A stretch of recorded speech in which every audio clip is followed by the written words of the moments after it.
Oh, yeah. Well, good morning. I'd like to, I got a few people are working. Yay, okay. Well, welcome to the August 7th, 2025 City Council Budget Workshop. I'd like to call the meeting to order. So item 2A, review of and discussion on the proposed fiscal year 2026 budget and 5-year capital improvement program 2026 to 2030, inclusive of all plans and forecasts, with Shalay Stedman, Director of Budget. And for the benefit of the new council members, I'd like to mention, even though we're in the cane room, still Robert's Rules of Orders are in effect, so you'll need to be recognized in order to speak. And staff is going to answer questions as we go. And if more information is needed, they'll follow up at the first of the next budget meeting, if not before. Shalay. I am very excited to be here. It's part one of a 4-part series, and we'll be here every Thursday morning for this month of August. And we already covered this, but we do have staff actively taking records of any questions that are asked, and we'll answer them as we go. If it's anything that needs follow-up, we'll cover it in a next workshop or provide written material, and we'll send it to all. For a quick review of what we're going to cover today. Today specifically, we are going to focus on the general fund. I'm going to talk about our fund overview and do more of a depth analysis of our revenues, talk about the expenditure categories and our 5-year forecast. We then will have department presentations on their functioning on police, Chief Campisi on the fire department, and then a quick update on our public safety training facility, as this is the first year we have O&M in with that complex. And then we'll jump to benefits and compensation, which covers all fund, but is a big portion of our general fund. And lastly, I'll cover the next steps. So before I do get into the general fund, I just wanted to do a brief overview of what the entire city budget looks like, and a reminder of all of the funds that it is comprises of. So starting out, we do have our general fund. This is our primary operating budget, and it's, you can pretty much use it to spend money on anything. And so that's why it's very important that we're very strategic on what we're spending on, because we need it for funding our core services such as police, fire, and public works. Our other funds are the enterprise fund. These operate like businesses and are funded with user fees. Examples are utility and solid waste. And airport. Airport will be presenting next Thursday, and then we have the rest of the enterprise funds Thursday on August 28th. We have our special revenue funds. These are used for very specific purposes because the revenue associated with them are restricted, such as our hotel occupancy taxes. Internal services funds are provide internal services to departments and it's funded through internal charges. These two funds will be covered in our other fund section on week 3. Jumping down to the bottom, we have our debt service fund. This is used to pay principal and interest on city's outstanding debt and is connected to our capital improvement program, which is tracked through our capital projects funds. These two, debt service and our capital improvement program, property tax is our focus for week 2 on August 14th. And then we have our component units, which are legally separate entities, but are financially accountable to the city. So 4A and 4B corporations, and they will be talked about on week 4 at August 22nd. So the key thing to know is ensuring that we budget in the correct funds ensures transparency, legal compliance, and that resources are used for their intended purposes. We want to preserve the flexibility in the general fund for our core city services. So that's why we make sure that we budget in the other appropriate funds as needed. So jumping into our general fund, as I said, this is our primary operational budget fund. It funds things like our public safety and public works, as well as parks, and that is why it is primarily driven by personnel. As we build the general fund budget, we focus on the city council's priorities and all-in initiatives. In a year focused on efficiencies, we've limited the number of new additions to the budget. But the few enhancements we did make are directly aligned with our city's priorities, with public safety and remaining our top priority. And that's why they'll be presenting today. We have our champion workshops, which ties to our employee benefits, and which will also be covered today at the end of the discussion, and redevelopment initiatives, which will be discussed in week. But throughout this entire process, we've maintained the commitment to data-based decision-making to ensure resources are used efficiently. Let's jump into our revenues. The general fund revenues have steadily grown over time, reaching 137 million in the fiscal year 26 proposed budget. Of the 100. Okay, yes, Sanjay. So for the previous slide, for 137 million, this is assuming the property tax rate same as last year or a different rate? Yes, this is assuming the property tax rate with the 1 penny increase. With 1 penny increase. And what is it now? What is it used? What's the number? Property tax rate? It is currently, it is 0.35321. Yeah. Follow. Yes, follow. So if I understand, the what goes into it is a portion of that 0.35, not the full 0.35. So I was talking more of the portion which goes, which is the MNO fund of the property tax. Is that same as year on year, or is that increased to calculate this? It is increased, but we're going to really focus on property tax next week when we have all of these data to walk through it with you.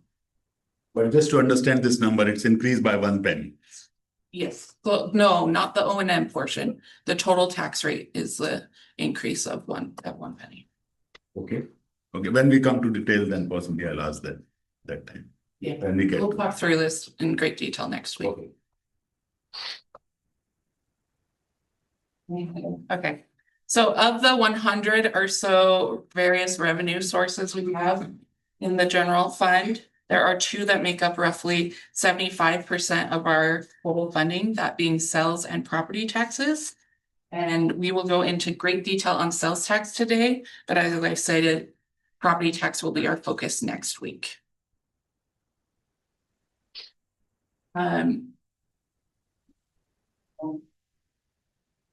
These are the key revenue assumptions, and I'm going to walk through them through the presentation, but I just wanted to have them in one place for your reference. So the sales tax, the total sales tax in Sugar Land is 8.25% and is applied to goods or services sold or delivered within city limits. 6.25% of it goes to the state of Texas, with the remaining 2% coming to the city of Sugar Land. We have 1.5% going to our general fund, with a quarter each going to our corporations, which gives us that 2%. As a reminder, businesses collect and remit these taxes to the state comptroller, who then distributes them to the city. So we receive the taxes 2 months after the purchase has been done. So December, our big holiday month, we'll see those revenues in the month of February. Sales tax is impacted by several factors, and we've identified some key drivers along with the risks and opportunities associated with it. For example, vacant commercial properties remain a challenge, but also provides opportunities for diverse business types and attract new development. An aging population adds another layer of complexity. Sugar Land's median age of 42 is higher than the regional average. If the current demographic trends continue without attracting younger households, we have the potential of sales tax growth stagnating. But on a more positive note, the local unemployment rate stands at 4.2%, slightly higher than last year. but still well below the long-term average at 5.6%, signaling overall economic resilience. This chart highlights the top sectors driving our Sugar Land sales tax revenue. Retail remains the city's largest and most consistent source of sales tax, accounting for 40% of collections for the past 10 years. So this category includes our shopping malls all the way to Amazon. The next section is our food and entertainment, which provides steady revenue from restaurants and bars. And then we have the information sector, which is that green, which includes telecom, internet, and digital services. The other category is all the other small categories we just lumped into one to make it easier to see on the chart. But what is great is when we receive the sales tax data, we receive it by all of the different, so we can track how we're doing in each sector. Yes, Sanjay. What is the approximate split in the retail between online and the physical shopping? Very rough number. I do not have that number off the top of my head. It would be good to know because I think retail would possibly depends on how many shops are open or closed, but the online would depend on where people are living. Just to have that number, can we That get? is true. Thank you. Jumping to sales tax to our CPI, sorry, we have a lot of CPI, CIP stuff. But I have shown this chart before, but I think it helps highlight what's going on with sales tax compared to the CPI. So this blue is our 12-month rolling total for sales tax collection. You can see we've had great growth for the past years. And then the blue line is our percentage change, which compared to our CPI. So the key thing I want to highlight here is that we continue to have strong growth with our sales tax where CPI has leveled out. So this divergence between sales tax and inflation suggests that strong collections are being driven by continued consumer activity, not just by price increases. And as part of this, your council in spring, we plan to bring back alternative approaches for forecasting sales tax revenue that doesn't just use this one single economic factor. Thank you. The CPI, is that a comparison for where? What is it, regional? I mean, how do we compare on a regional basis? So this is our regional CPI for Sugar Land area. Okay, I was thinking about our competition in like Fort Bend County, Katy, Richmond, Rosenberg. So that is it. Pretty much Yes, constant in that whole area. That's Houston Metroplex.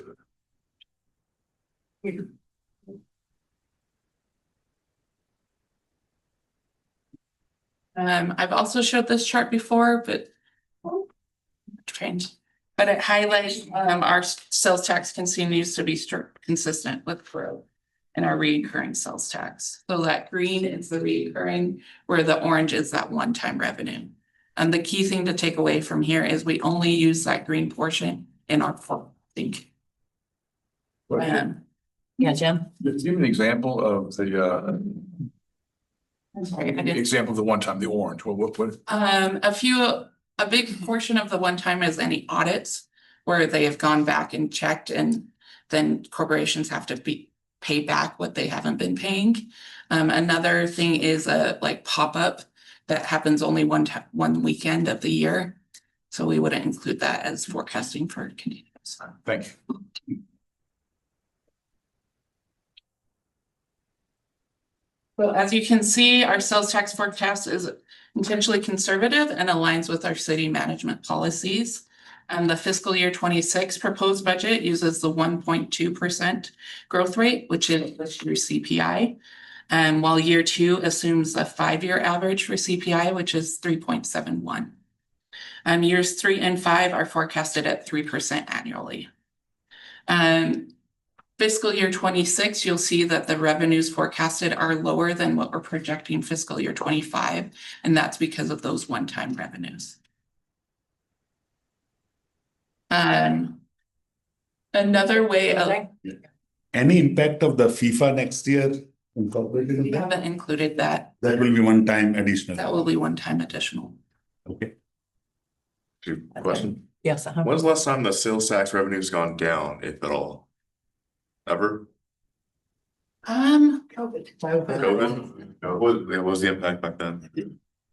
Go back to that one, you see that dip there towards the middle part of 2021. That's been about the last time since we've seen pretty substantial downturn in sales tax revenue. It dropped for a minute and then it picked right back up. Mhm. And it didn't just like pick up, it jumped back where it would have been and then continued the slope on sales tax. Okay.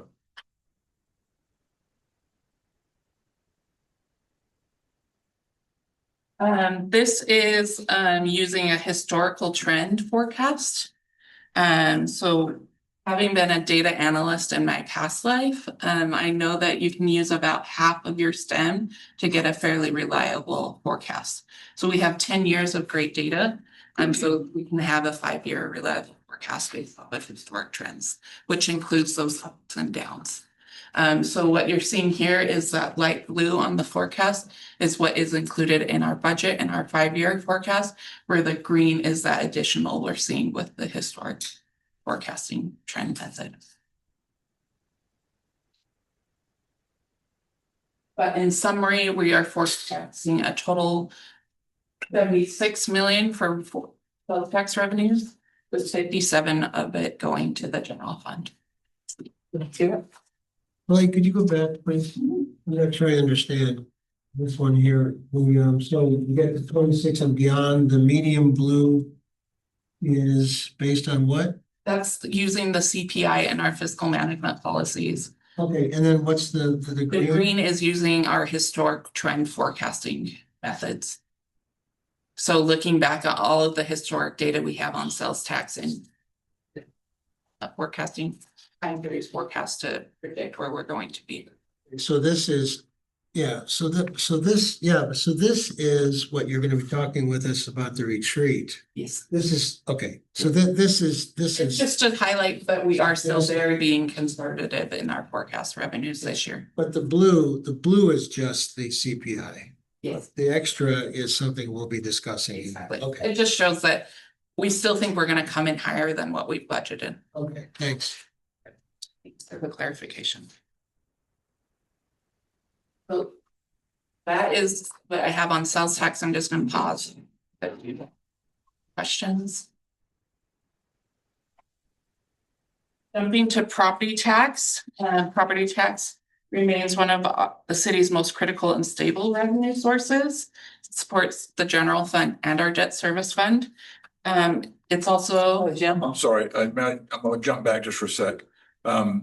You said earlier that we receive the taxes, sales tax 2 months in arrears. Yeah. Okay, but when do we log those sales tax? We log it when it's created or when we receive it? And I'm probably not using the right terminology. I'm not an accountant, but if we don't get it for 2 months, have we spent it before we got it? How do we keep track of that? Yes, so we do a modified accrual method for the city. So even though we'll receive the end of the fiscal year 2 months after the fact, it will go into the current fiscal year that it was spent. Thank you. One last question. So sales tax revenue is collected through the entire ETJ for Sugarland? Mhm. Any impacts in the near future for our collection area? You're talking about specifically economic growth. I think now they can jump in and out of the ETJ on their own, correct? Well, we can. So any, Mayor, Yeah, let Mike. I don't, as far as collecting sales tax in the ETJ, I believe that would just happen under, Jim would be under a special annexation, Yes. strategic partnership. Limited purpose annexation. Yeah, Well, we get some sales. We have very few of though.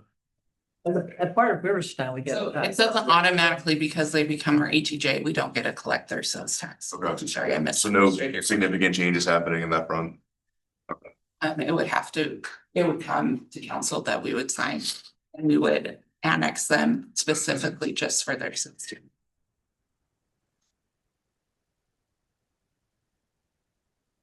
Jumping back to property tax, Like I said, we're not gonna go into great detail on property tax at all today, as we have next week is dedicated to it. But I did want to give you a quick update since we got the certified values since the preliminaries.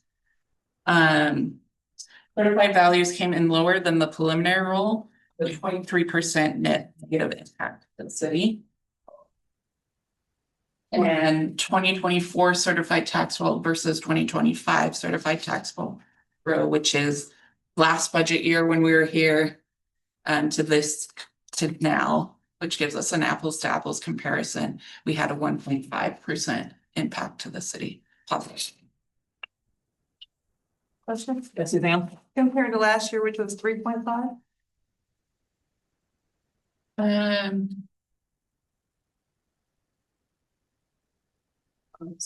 I will have to pull that. I don't have. We will get into that next week. Yes. But we generally forecast that we will be at 3.5%. Yeah, just Sanjay? Yeah. from the previous slide, which I noted, the difference from what was filed versus now is only 0.3% difference. So it can't be 3.5 to 1.5, isn't it? What was filed? So this is the preliminary roll. This is what we had when we filed in July this year. Oh, This is what it was last year and the changes over the year. yeah, okay. Mayor, general comment. Yeah, sure, Rob. Make sure we put slide numbers in the future. I know we're jumping around between the slide and the next slide. They look exactly the same, so. Yeah, because in the, put slide numbers on them. yeah, because in the one that we got sent, our draft, it does have page numbers on it, so.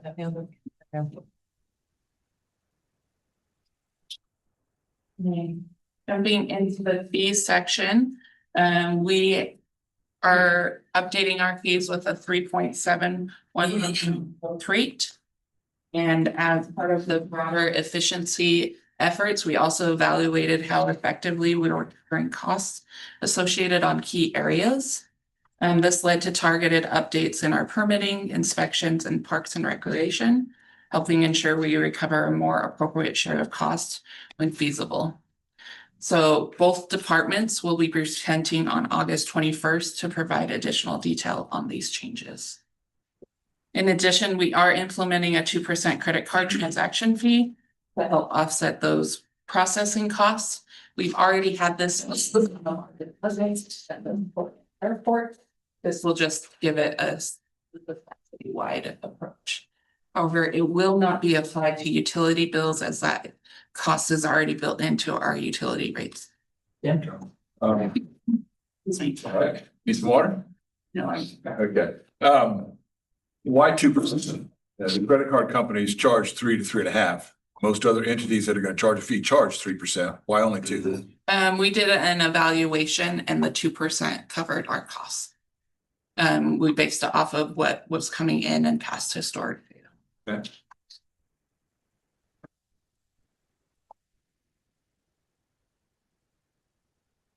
So while this isn't necessarily a revenue, it is a resource to our city fund. So I just wanted to cover it quickly. This is our transfers from other funds, which primarily consist of reimbursement of cost allocated expenses, reflecting the city's internal cost sharing approach for these shared services. So an example of this is utilities will pay back the general fund for the services they receive from like the budget department.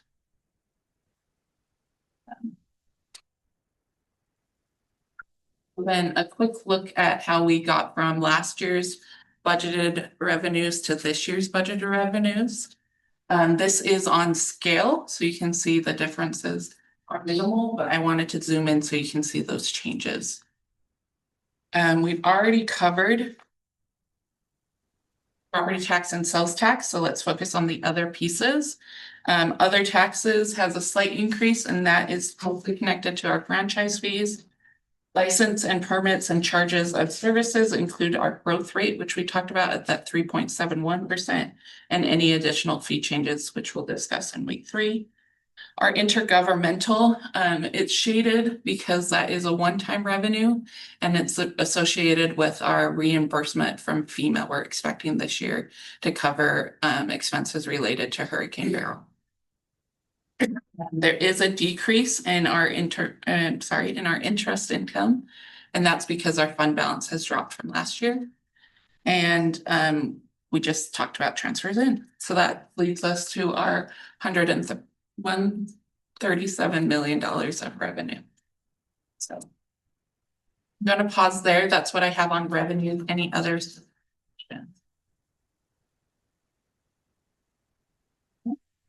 Jump right into expenditures. So this chart shows the historic view of our total expenditures. As reflected here, the city has strategically used fund balance in previous years to support one-time expenditures. This 3 million for fiscal year 26.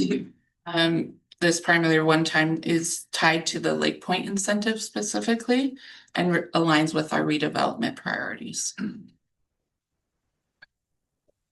The city's general fund expenditures total 141.5 million in fiscal year 26. Go ahead, Jim. So I'm a little close, so sorry. You're good. Let's go back to that last slide, please. So you said that the $3 million is associated with the Lake Point project. But I thought the Lake Point incentives were paid out of the two corporations, not out of general There fund. were a couple pieces. The majority of the Lake Point incentives were paid out of the corporation, but there was a demolition piece that cannot be paid out of corporation, so it had to be paid out of. I thought we didn't like you paid this 5 million, so we're just paying a portion. So we split it in half. Half of it is in fiscal year 25 and half of it is this year. Well, it was 5.3 million total. Thank you. So this just looks at the expenditures by category. I heard a question.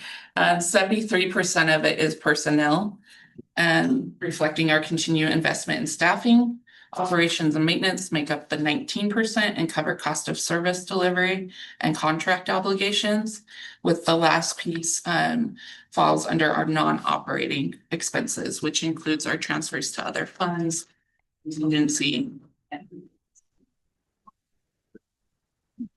Previously, Yeah, Sanjay. on that 103.8, how does it compare to 2025 last year? Is it an increase from there or is it flat? It is an increase, yes. How much would you know?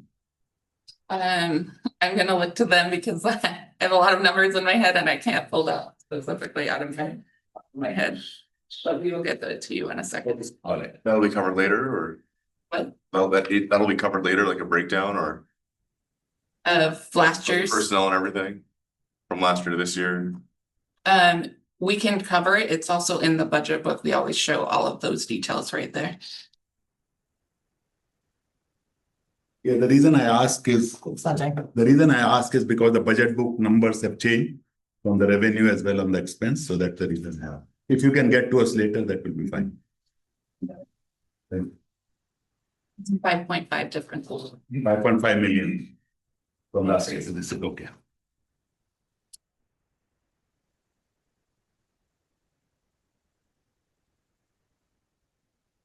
But this is how the expenditures are broken by department. So we'll see this is 103.8, and that just pulls out that non-departmental expenditures or our non-operating expenditures. So on the left, you will see the percentages by department, and then on the right, you will see the dollars by millions each, and then the colors reflect. Public safety accounts for the largest portion of the budget at 48%, with police at 25%, fire at 20%, and dispatch at 3%, with public works following as the next largest area of investment. To provide additional context, we've scheduled department presentations. So that's why today you'll hear from public safety. And on the 21st, we'll continue with presentations from public works, planning, redevelopment, and parks.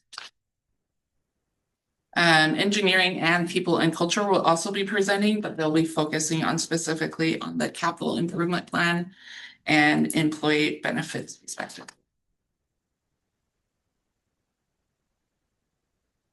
This is just another way of looking at the operating expenditures by category. So we have salary and benefits, which includes employee pay, but also includes things like retirement. Professional services reflect outside expertise, such as legal, engineering, or temporary staffing. Purchase services covers our contracts for operations support. Repairs and maintenance funds ongoing upkeep of facilities and vehicles and infrastructure. And then supplies includes materials and arms fuel. And professional development supports training, certifications, and related travel. Jim? Will we get into detail later on each of these? Should So I ask a each, question now or should I wait? so each department that's presenting will have a similar slide and they'll be talking through their budget. So if it's one of those departments, or we can talk about another question you can fit. Okay. Yeah, I had a question on the total number because from what you said, 5.5 was the previous budget increase from the last budget. So I see from the financial year projection is the actual number. So from the budget to actual seems to be increase of 3 million. Is it because additional people or some one-time cost? So the 3 million. Yeah, basically with what you said, the previous budget, the salaries and benefit was 5.5 less than 103.8. Yeah. Which is what you So just, you're talking about the full operating cost, correct? The 5. I was talking the salaries and benefit. You're only talking about salary. That's right. I think you misunderstood your question. Okay, all right. So basically the increase is only 2 point something, 2.4 million. Here. Okay, follow. So basically, yeah, so the question I'm going to ask is that from 101.4 to 103.8, is it because of just the salary increase or the number of people are also increasing? We haven't added any new positions this year. So it's salary increases, exactly.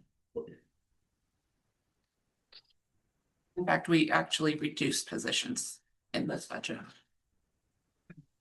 Yes. So I think I saw the number which I got last night from the city. So the positions which have been reduced are the positions which are vacant today. If I understand correctly, there are around 15 positions vacant today, and they have not been carried over to next year. Is that right? I'm sorry, I didn't catch it when you turned away. So, the positions which have been reduced from 25 to 26 matches exactly the number of positions which are vacant today. 15 or 16? Maybe we should save that for Paula's portion today. No, it's not the exact positions that are vacant. No, that does not show which positions are vacant, but the ones we did reduce were vacant at the time. That answered the question. And jumping right into our efficiencies, we identified $4.7 million in efficiencies this year. Sorry, I lost my spot, but this includes efficiencies in technology, infrastructure, parks and events. And we also identified 16 vacant positions that were reduced from the general fund. And continuing in with that practice, we did not add any additional positions this year. The last year's budget meeting, we said we're going to have a number of, efficiencies. That was and how was the 4.7 compared to the number that was provided at last year? So last year, it depended on how you looked at it. So for fiscal year 25, we planned how much efficiencies, Justin? 26 budget included 2 million budgeted. Wow. So. Rick? No. You're handling things. Okay, Sanjay. So I have a comment to make, and I have met staff and everybody is doing great. And every year we have said that because of efficiency, we have cut X position over the last 2-3 years. But when I look at the total employee count over the last 5 years, it has gone from 850 to 900 plus now. While our population has decreased at the same time. So it is difficult to explain that why the employee count year on year in the last 5 years has gone up, while we are saying that we are reducing position because of efficiency. So as far as I understand, this was the first year that we really focused on efficiency and cutting positions. I don't believe in the years prior that we cut positions like we did this year. And to only look at population based off of position count doesn't incorporate all of the different services we provide and the service levels that require the positions. And there's other things like we've done contract policing within the last 5 years where the revenues from that contract pays for the extra police officers. We have things like we used to not staff our fire stations to where they could run an ambulance and a fire truck at the same time. We added significant number of firefighters to do that. So yeah, there's been staff that's been added. Also, I think it's probably too simple to just look at population. You know, when you look at our commercial centers, our smart financial constellation, we're the city of equivalent of 300,000 when you compare it to other on the commercial side. And when you look at our sales tax and all that, those drivers are not tied to population. A lot of the services we provide are tied to those, not just the number of people sitting in houses. Yes. So, you know, just to, you know, so I actually looked into the detail for the public safety, which is the fire and police, and those numbers have pretty much remained constant over the years. Only an increase of +4 if you combine the fire and safety together from 21 to 26. So the increase in number which is coming, and I'm sure there are valid reasons, and possibly we are going to look into it when we go to the fire and safety in detail. I am all for increasing the compensation of people because I think we need to keep up with the market. But only way we can control the overall comp and benefit cost is by operating efficiently and keeping a check on number of people which we have. That's the message which I wanted to pass. Which is what we're doing. We're cutting 16 positions. And so I don't know the value of going back 5 years through budgets that other councils approved, but we're cutting 16 positions. We're pulling 4.7 million out of this. That's what the budget I filed. So we still have the policy that if a position's been vacant for 6 months, that it's No, deleted, or was that just sort of? So we, full-time, or how's that? every single position that comes open, every position is evaluated thoroughly. We will not fill a position unless we believe there's a critical need for that position. And so that's how we operate. And so if it doesn't this year, do I think that we'll have more positions identified this year? Yes, I do. Completely, I do. But every single one is evaluated. It takes multiple people saying this position is critical to providing services to the public for us to open it up. You know, if you're to look right now at the number of positions we have posted versus vacant, they're not going to be the same number. So, and I just, okay. Well, okay, go ahead, Paul. Go ahead, Sanjay. Yeah. No, the only reason, Mike, I was suggesting that because, of course, we are in a challenge that because our property, the number is not increasing, our revenue increase is little limited. And pretty soon we will reach a place where we will need to possibly increase the property tax rate, which is what I'm trying to look that if we can be more efficient by maybe looking at a different organizational structure, maybe before rather than more vertical, a bit of flatter structure. And I leave it that with you, but that was the observation I wanted to make. Yeah. I actually just kind of want to add to that, but before that, great job, Mike. Thank you and your team for the work you do. I want to make sure that as we go through that process you just described, that we keep in our mind that historically as a city for the last, 10, 20 years, we've been growing as a city. Mm-hmm. And so it was much easier to pay for these added services and added personnel because we're growing. We're not growing anymore. No. Certainly not growing at the rate that we were. So we need to make sure we take that in consideration as we do those evaluations on those open positions. So that's our observation. No doubt. We're not growing like we used to, so we can't continue to fund and operate our business, our city, the way we used to when we were growing. Yeah. Any other? No doubt. And I'll just say that is very clear to our leadership team. I mean, we've identified this 4.7 million. Our list of potential efficiencies is much, much greater. What we're trying to balance, our goal is to identify efficiencies that the residents will not notice a decrease in the level of service. And so, no, it is not lost on us that we were high growth. And then this is the time where we've got to focus on efficiencies. And, the reality is, and the council members that have been here understand that there very well could be a point where just to pay for public safety compensation, you're going to have to go to the voters. And there are a lot of cities around us that are going to be going to the voters to increase their tax rate just to pay for police and fire. And I refuse to do that until every single person on our leadership team can say, we are efficient. we can defend every single thing we're doing. And so we're moving in that direction. We have been for a number of years now, but you're exactly right. Thank you. So this just gives you how we built the budget from last year. We start out with our personnel costs, and this includes the 3% merit pool, which we discussed earlier. Or at the filing, the 3.5% structural movement, and Paula will go in greater detail of what that means. And then a 1 million step in advancement for public safety. Also, when we build the personnel costs, we've already cut out those identified positions. We then look at our base O&M, which is everything that we accomplished last year minus the efficiencies we identified. And what does it cost now to do that exact same services?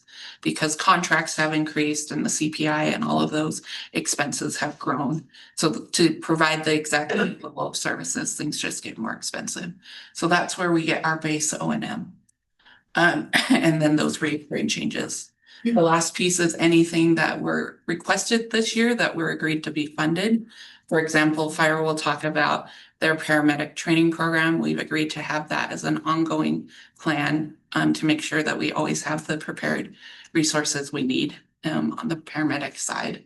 That will fall under recurring charges.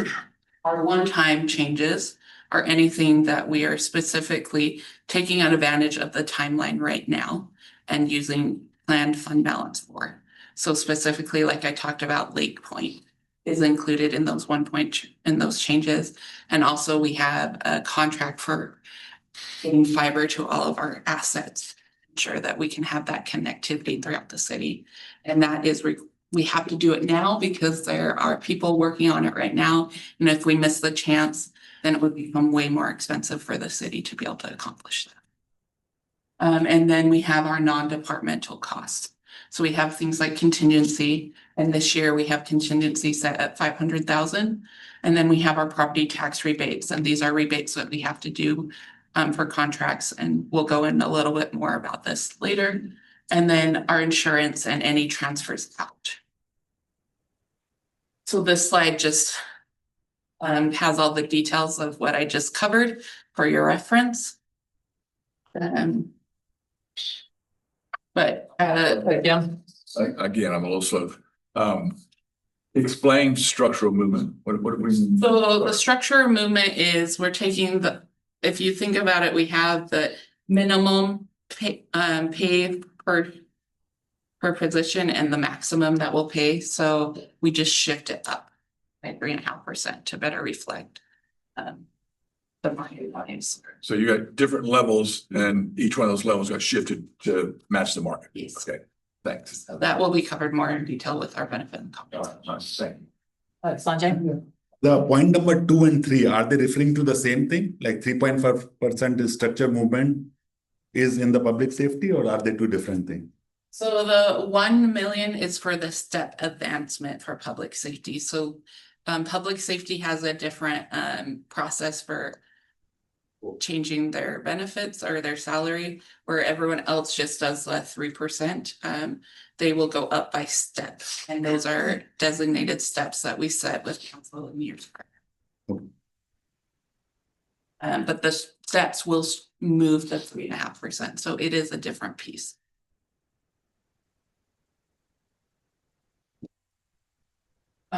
Jumping to our transfers to other funds, I just want to highlight the majority of our transfers do go to our internal service funds for fleet replacement and high-tech replacement. And this just ensures that we have the funding available to replace the items that we need that may be an expensive expense in the future. For example, that we have the funding available for when we replace a police car. The others include our property tax rebates to the public improvement districts, or our PIDs. And then airport. The reason we transferred to airport, which always throws people off, is because the property taxes associated with the airport have to go to the airport, according to the FD. And then we do a small 35,000 to and that's to support their O&M of any of their art projects. And lastly, these are just a few things I want to highlight. Our insurance premiums is set at 1.1 million for fiscal year 26. However, we have not received the final numbers from TML, so this will change before we have the final adopted budget. I'm not expecting any massive changes, but just as a heads up. This is our budget. On the previous slide, the contingency funding, what has been our experience in 24-25? Are we typically using it or? And we have used the total for 25 contingency funding. Okay. And that contingency funding is set aside for anything that we just couldn't plan for when we're doing the budget process. Looks like hurricane barrel or something like those things. Yeah, or contracts increase or just something that we haven't planned in. Hurricane barrel specifically was quite expensive. More on the 500,000, so Okay. but that would be, yes. Getting back possible. Yeah. So this is just the fiscal year 26 summary. You can see in the left column, that is what we filed. There have been a few minor changes. Changes included from revenue is the reduction in revenues due to the updated from the certified property taxes. And then on the expenditure side, there is an increase due to a structural adjustment in personnel costs. And this is just because it's the first year the city has implemented structural changes under the step pay program. And during this process, we identified a miscalculation within the system. So we just updated that. But the key thing to highlight is we are still 8.7 million above policy. Ending of fiscal year 26. So jumping into the 5-year forecast. These are our long range assumptions. For revenues, we are planning on our property tax growing at a 3.5% growth. For sales tax, we have the CPI for.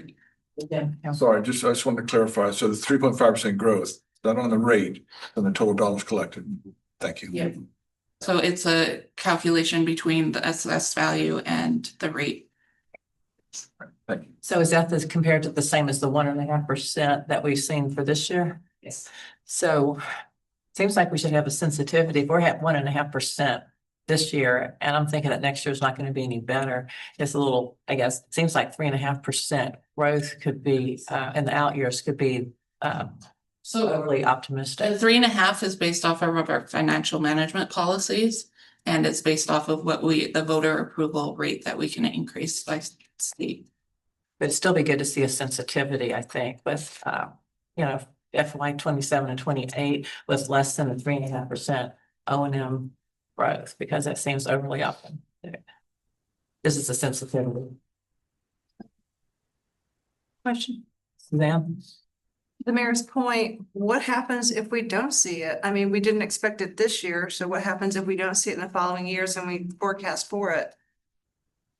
So we do update the forecast every year, but that's where the balance comes between the rate and the assessed values.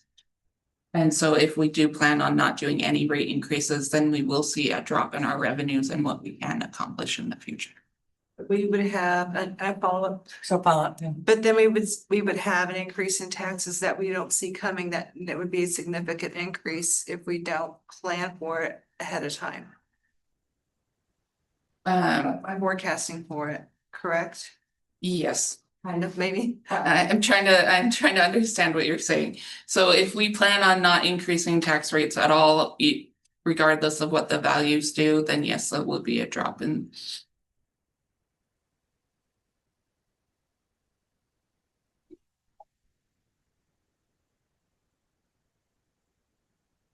This is our planned forecast.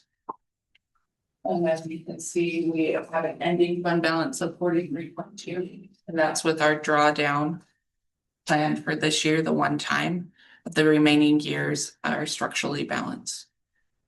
Well over fiscal policy. So why is FY 27 expenditures less than FY 26 expenditures on the forecast? Because we included those one-time expenses. In fiscal year 26. Well, we still have the rest of Lake Point though in 27. It's in 25 and 26. 25 and 26, okay. Well, okay. Fair one.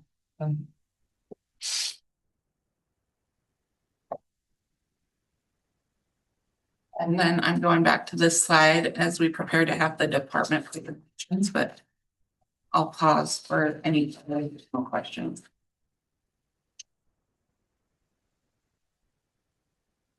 So just to clarify again, so the 3.5% forecast for growth, that is based on what? Is it tied to sort of CPI? Is it a number that was created inside of our budget department? So how did you arrive at 3.5%? That's the cap rate, isn't it? Sorry, That's the cap rate. is that what it is? So that is the voter approval rate that we can. Right. Want to refresh us on the rules for that? We're gonna talk about property tax in great detail next week. I think it would be better if we focus on that next week. So I guess it's a slide get deleted from the draft presentation that we've done. Okay. I guess this is here. I guess it's just again, we're looking at even though we're still over the fund balance and go back to the prior slide then. So, so we're looking at a deficit and the deficit for FY 26, and then we've got FY 27. We've got revenues forecasted at 3.5% growth. So I said that's just property tax. Yeah, but anyway, that's just something's a little concerning. This was a planned drawdown in fiscal 26. That's again for time. And that's because we have the fund balance available. So we always evaluate every year how we're doing. And as you can see, we are consistently. You're consistently still over fund balance. Yeah, I see that. And I would just say, this forecast is built on the council's financial management policy statement. So Correct. if there, that is another area that you as a council can look at as we go through before next year. What are you? What it's your policy. I build the budget around that. And if you look at, past years, it's still a very conservative forecast, but we can definitely make those changes if that's what the council wants. Good. Question. Yeah. So, I mean, we dived into this, is that the right word? Dived into this really hard last year when we talked spending down the fund balance, or was it year before? I don't know. And we've done that obviously. And now, honestly, I'm getting a little bit nervous. So, and this is not the time to do it. We're not talking about it. So will we have an opportunity to really dive back into this and look at the fund balance, the spend down based on the projections? I mean, the 1.5 versus the 3.5 is really making me nervous with the spend down incorporated with that. So maybe we get more conservative now. Maybe we don't go back to the spend down. So, and we don't have the numbers right now, I get that. But I think that's a conversation worth having because I'm getting a little bit, not nervous, but concerned. Yeah. Well, that was my comment too.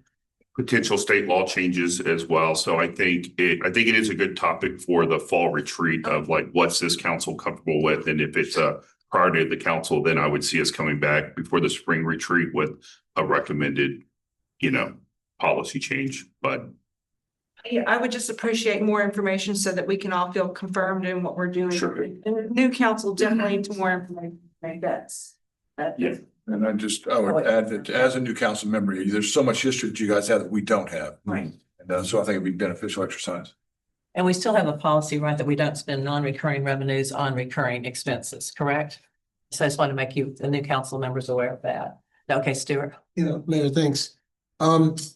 So this is something for next week because what we do is we project that we're going to have an increase in tax revenues of 3.5% to the extent that it will allow us to do that without having voter approval. Exactly. And that's in the financial management policy statement. And so it's not, we're not really, we're kind of, it's not an apples to apples, it's kind of an apples to hybrid conversation. But you're gonna go super deep into this next week, right? Okay, yeah, so start worrying next week. When I Yeah, pull we're up all Stuart. the sums on it. Thanks, Stuart. Oh, I'll sleep better tonight.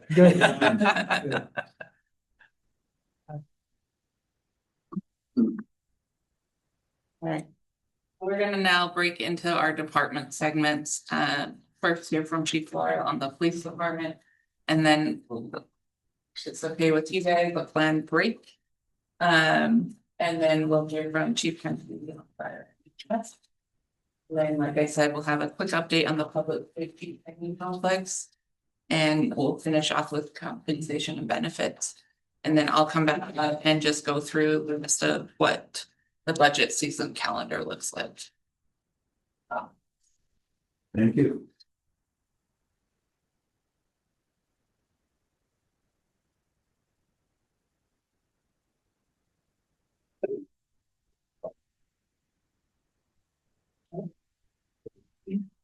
Morning, council, mayor.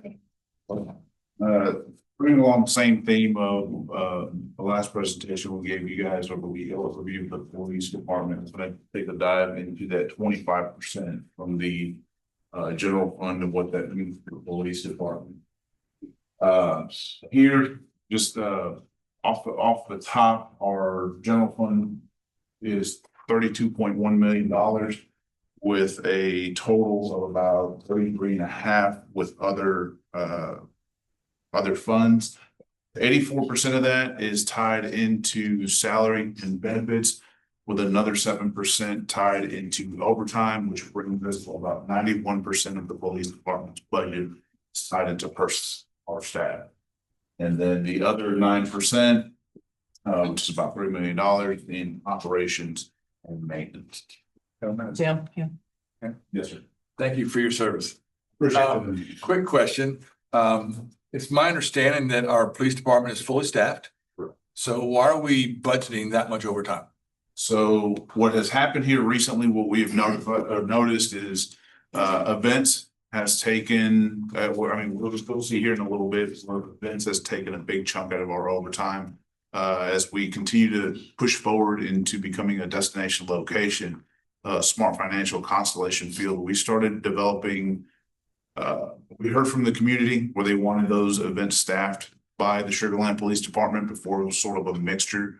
To get our staff involved into that, we moved those programs from a sort of a contract, extra job style into a overtime basis that we ended up working those programs up. Eric. Chief, is it possible to charge for the services, charge the venues for the services? It is possible. There's some that we sort of do that with on a contract basis. We have researched that where there's other things that we want to look into as far as fees that include, what it takes to utilize a vehicle, what it takes to utilize drone, those kind of resources. So. The contracts that we have with either Smart or Constellation require them to provide public safety? Are they required, are the venues required to provide any sort of? There's certain impacts outside of that. Not only the venue itself, whether it's a concert or anything like that, but the surrounding area. We start looking at traffic, public safety, and those aspects. We want to make sure that not only they attend a safe event, but we also keep the rest of the folks that aren't going to these events safe. Traffic direction, those kinds of things. Okay. So breaking down our personnel, we have 178 sworn staff with those programs tied into patrol, canine, criminal investigations, traffic, crime suppression team, professional services side of the house, which is training, hiring, recruitment, crime prevention, and crisis intervention. Each one of those specific areas also have line items tied to them to keep them going. Our civilian staff, which include forensic services, victim services, our admin team that does a phenomenal job for us, Office of Emergency Management, media relations, crime analysis, and detention. Stuart? Chief, I know that other PDs in other places that we would rather not live have been trying to shift some of the sworn staff duties to civilian. Are we doing any of that? Or does that even make sense? That, it does make sense. The challenge there is keeping those sworn positions and then adding, like, you know, right now we're in a time of efficiencies. And if I'm looking like, I'll give you an example, accreditation teams are typically mostly civilianized. What we have done here on the forefront of that is the forensic services. We have converted a lot of those folks into civilian staff, but I would like to explore that with our forensics team. Our accreditation team right now. I have one sole sergeant assigned to that. He's doing a phenomenal job for that, but as we go to these accreditation conferences, we're seeing more and more growth on civilianizing that area. But I also would like to retain that position to utilize somewhere else. So. Oh, is the civilian staff on the same pay plan as sworn? They are on a merit-based, that where that 3% that Shaleigh was talking about, they tie into that. All of our sworn staff are tied into a step pay structure. And that's to remain competitive, as we're seeing everybody's kind of trying to undercut everyone as far as police departments. I think we led the way last year in changing the way we compensate our officers. And now people are leapfrogging us is what we're starting to see. The chief, do all of the sworn staff get some training in dealing with someone with like a mental health issue that's a non-criminal, or is that just certain members of the sworn staff that have that type of training? So I'll tap into that here, Mayor, that we do have a group of officers that are specifically trained to do that. But we do provide that training to, you know, we've got core personnel that we've talked to where somebody comes in that to take care of some kind of business or is just upset with the legal process in and of itself, and we provide those resources. Patrol, which is the bulk of you know, of our staffing, we have over 100 officers assigned to patrol. But we dive into that. We push that proactive policing. Council, you guys saw this when we presented our department overview with some of the proactive work that they do, DWI. Some of the expenses that come with that are blood kits, those kinds of things. Drug kits. We're leading that forefront where we purchased about a year and a half ago technology that will tell you what a pill is composed of. You know, if an officer's holding a pill, and we worked with a local company to do that. That's housed here in Sugar Land. So we were able to kind of create that partnership with them and keeps our officers safe. Fentanyl is a big deal out in the community. And we don't want our officers coming in contact with them and risking their health and life. And these types of tools help with that. And then, you know, 90 arrests on weapons. Our officers are out there proactively producing arrests. And then some of our top O&M expenditures there, Axon body cams, dash cams, tasers, that's all in one, comes all out of Axon. So we've got a contract with them. That's sort of to kind of, I'm sort of a minimalist when it comes to that. I don't like different platforms that don't talk to each other. So when we explored that program, we went ahead and put all our evidence capturing technology on one platform, which has worked well for us. Cell phones and air cards, about 190,000 for that and equipment, and then drone software and supplies. We continue to grow that drone program. We're exploring now autonomous drones that fly out when a call for service drops. The program, which is called Drone as First Responder, offered through Axon in scratching the surface on what it means to develop a real-time crime center for the city of Sugar Land. Rob? Those are recurring costs every year, correct? So actually with on the drone and software, recurring costs, yes. Yes, sir. And same thing with cell phones and those things. So diving into that mental health, Mayor, right now I have 2 full-time officers. We broke them up into a day shift and evening shift side. That way we have some pretty good coverage. But typically those calls will last anywhere from 3 to 4 hours.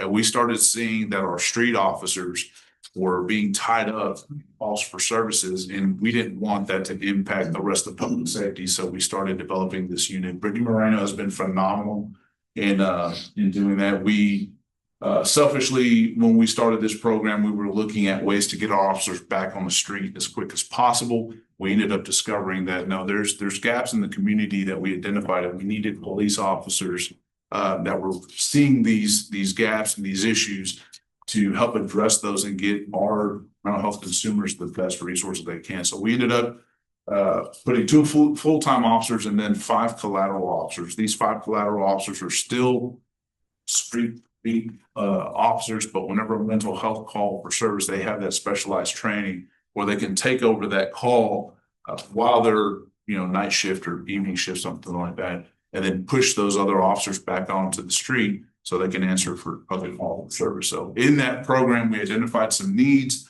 which we tapped into with Sharon's help. We tapped into some grants to get us some vehicles. There's some state statutes there that dictate how we respond to these calls for service and how we conduct transports, which include unmarked vehicles and some other uniform requirements. So we're 176,000 vehicles are ordered. There's a backlog of vehicles right now, but we're working towards accomplishing that goal. We have from January through December, about nearly 2,000 hours total addressing mental health concerns. Those costs were, if you convert those hours without that mental health unit, that's how much the street officers are spending during those calls for service. So specializing a team, we're still working towards that goal. Rob? Chief, is this the same as dispatch or is that a different entity? Yeah, it's different. This is well, are you talking about dispatch calls for services or? So these calls typically, how are they coming in? Are they coming in? Yeah, they're coming in through a dispatch. Somebody calls in, it could be a welfare, a mental health concern, even including unfortunately like suicide. Okay, so this is the physical response to the call, not the call for service. calling. Okay. Yeah, not only that, but we do have on the proactive side, like I'll give you an example, Brittany Moreno is tied into judicial review committees associated with mental health, all types of programs out there where that ties up a lot of her day. Then going back and doing assessments and touching base with folks that we know are high priority mental health consumers in our community that we have dealt with frequently, just to be sure that we're keeping on track, making sure these folks are getting the help that they need. It's not necessarily to be a bother to them. It's just making sure that they're maintaining their plans to get healthy. Tapping into criminal investigations, a lot of our software needs and costs come through there.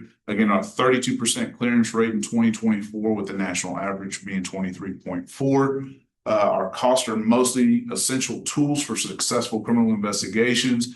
Technology is huge. Now, I will say this, as when I became chief of police, we tasked on the efficiency side, our staff to go look at all their programs that they have. Due to the advancement in certain technologies, does that make other software relevant? So we're still working through those processes. I think we've identified a few, but we've got a lot of technology that are software and database linked, 125,000 associated with that, which leads to rapid suspect identification, accelerated investigations, assist with ICAC, that's Internet Crimes Against Children, and improved efficiency in digital evidence management, access to state and national databases. And then our LPR technology is huge. That's our license plate recognition system that we operate through FLOT, faster crime solving, crime prevention, and deterrence, and assisting missing persons. But not only that, but we're getting stolen vehicles, we're getting warrants, we're getting proactive work being done by those use of that technology. Yes. For the license plate reader, I think we kind of commented on that last meeting or 2 meetings ago. But I know there's recurring, installation, deinstallation, reinstallation. Is that expected to go down as this stabilizes, or what's the it long-term vision? It will go down. A lot of that was due to construction, and then me being selfishly wanting to put those cameras in the ground. I was moving those instead of holding them and paying into a camera that I'm not using. I would plant them in the city street, which I know I can get permitting through faster. So there was efficiency in those terms to say, look, when we'll reevaluate when construction on 90 and 99 is done, construction on 59 near Riverbrook, due to the Brazos River area, we'll relook at all that, but we have enough resources on both sides of those areas to be able to figure out where suspects are going. Is this something we could install ourselves, or is it No, they need that big. specialized that they have? to They're do? specialized now. I will tell you this, and I have to give a shout out to Public Works on this. Looking at efficiencies, almost, unofficial type partnership with city departments, we have saved the city about over $100,000 in removing our old camera system. I partnered up with the traffic engineering team. They went and removed all that. Now they do, there's two types of cameras. There's one that's solar powered and there's one that's electrical powered. Instead of contracting those services out, I have worked with traffic engineering to get those installed. That saves us. Trying to get a quote, Flock couldn't give me a quote. I wanted to gauge, if I've got 25 cameras that are electrical powered, what would that cost me outside? They didn't want to even give me that number. But I do credit Public Works and the traffic engineering team to saving the city over $100,000 in getting that project done. Forensics, another area where we have a lot of our budget tied into. So they processed, our crime scene alone processed over 5,000 pieces of evidence. But we do have funds, our funds are tied into forensic and training equipment, or forensic technology and equipment, evidence management system, ANAB accreditation, which is separate. We are a CALIA certified or a CALIA accredited agency. We decided to put our crime scene and forensic service unit through their own accreditation system to kind of just make sure that we are adhering to industry standards and meeting those standards to be able to say that we're providing that service as best as we can. And then training. So we did receive a grant, again, and some sharing, a lot of credit for this, but $296,000 for the Coverdale grant, which will break down, that will go into training, equipment, those kind of needs. So digital forensics is a fairly new program that we have. Over 100 pieces of evidence has been processed. That includes computers, cell phones, video infotainment centers. So I know there's been, I'll talk about crashes here, and we're able to pull that data from even your vehicle computer to tell us, hey, were you on the phone? How long were you on the phone? Were you distracted? How fast you were going? Those kind of things. And then grant acquisition, has resulted in faster case resolution, improved efficiency in handling digital evidence, and enhances trust and accountability, which ties into those all-ins. Everything that we do ties into the all-ins, redevelopment or community engagement, making sure that we're boosting the city's name out there and saying, hey, Sugar Land's a safe place to come either conduct business or reside. Additional services, special event, that was what we were kind of tapping into. To give you an overview, Town Square, we've had over 47 events there. Smart Financial 45, Constellation Field 47, permitted events 25, and then process council meetings where we staff that. Most of our overtime costs come from events, and as we continue to grow, we see that trend going up. So, contract leasing program, funds from that about $1 million. It pays for the labor, training equipment, and it paid for 4 Tahoes specifically for that program. So. SWAT with the $1 million GEO bond that will fund rapid deployment vehicles and our own Bearcat. Right now, that asset is shared with the Fort Bend County Sheriff's Department, and it's reached its age capacity there. So Rick, yeah. Chief, how many contracted programs do we have? And we only have 2: Greatwood and New Territory. Greatwood and New Territory.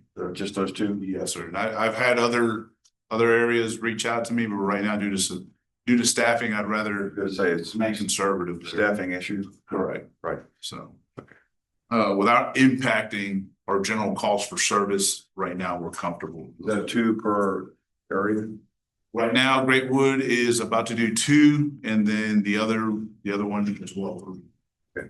Over New Territory. So, training, we have just become a TCOL training provider. We went up to Austin, signed that contract, so that'll start helping us bring that training, and we spoke about that council overview. Budgeted there, we have $236,000 in training, travel and training. So that brings specialized, where we can send our folks to do specialized training to state as well as out of state, for over 200 employees. Try to keep it mostly in-house. I think that TCOL training provider will help the efficiency. Efficiencies implemented.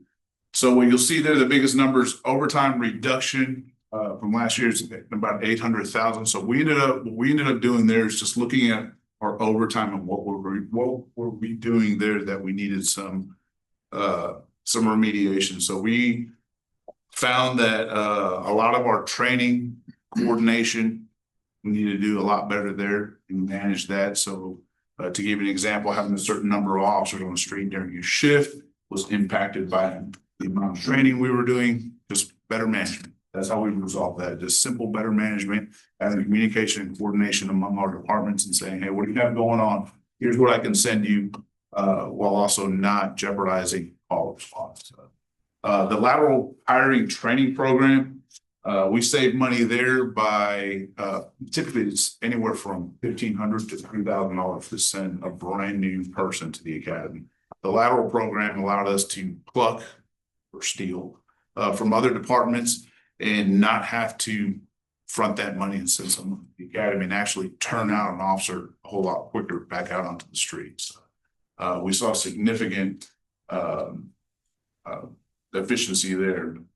Vacancy elimination. So as we looked at our programs and what we were doing, aligning with other departments, communications teams on the city side, we developed our own communications team. We saw an opportunity to grow that in citywide.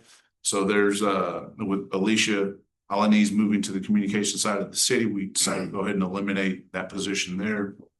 And then there was also administrative staff. So we're doing more with less, but we're yes, sir. Derek. Oh, Chief, since we instigated the STEP program, one of the things is lateral hiring and such.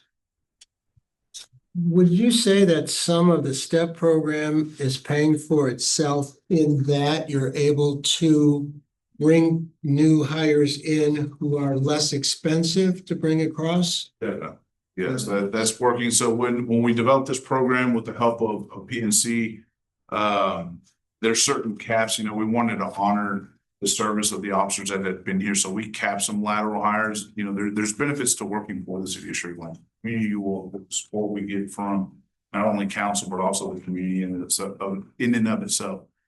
That attracts talent as well. We're being public, but we do cap that to just say, hey, the folks that have already been here for a while, we'll cap that if this is the environment you want to work for. And it has benefited. That STEP program, especially coupled with that lateral program at the front end, brought a lot of people from a lot of agencies on board. Doing an officer development program, graduation later today, where all those folks came from other agencies. Position reclass, we had one assistant chief. We went from a 3 assistant chief bureau down to 2, a little bit more traditional. We reclassified that position from an assistant chief back to an officer to be able to put another officer back out on the streets work. In the past, we tried something new to kind of draw out patrol under its own assistant chief. Operationally, it makes sense just to put them into a 2 bureau assistant chief style structure. And then vacancy management, again, that's going back to an admin assistant that she retired. We decided not to fill that position and redistribute that work and train our other admin assistants, creating that opportunity to grow a little bit. And then additional funding grants, what you'll see there with grants, seizures, donations, and opioid settlement. We continue to fund in creative ways, things like ballistic vests, things like Narcan, the opioid settlement, make sure officers have the tools that they need to respond to drug overdoses. Mayor, real quick. I just want to give the council some context on this slide. I talked to my peers all over, and when you have efficiencies, your public safety departments oftentimes see themselves as immune from it. And the leadership that our chief has provided, and I mean, the amount of work they have done on this. And not only is it this, it sends the message to all the other directors that, hey, we're with you. And so I cannot commend the chief and the department enough for this work and for the culture that they're creating. And then also, I know you're about to get your last slide, but this council made a historic investment in public safety last year that's very challenging.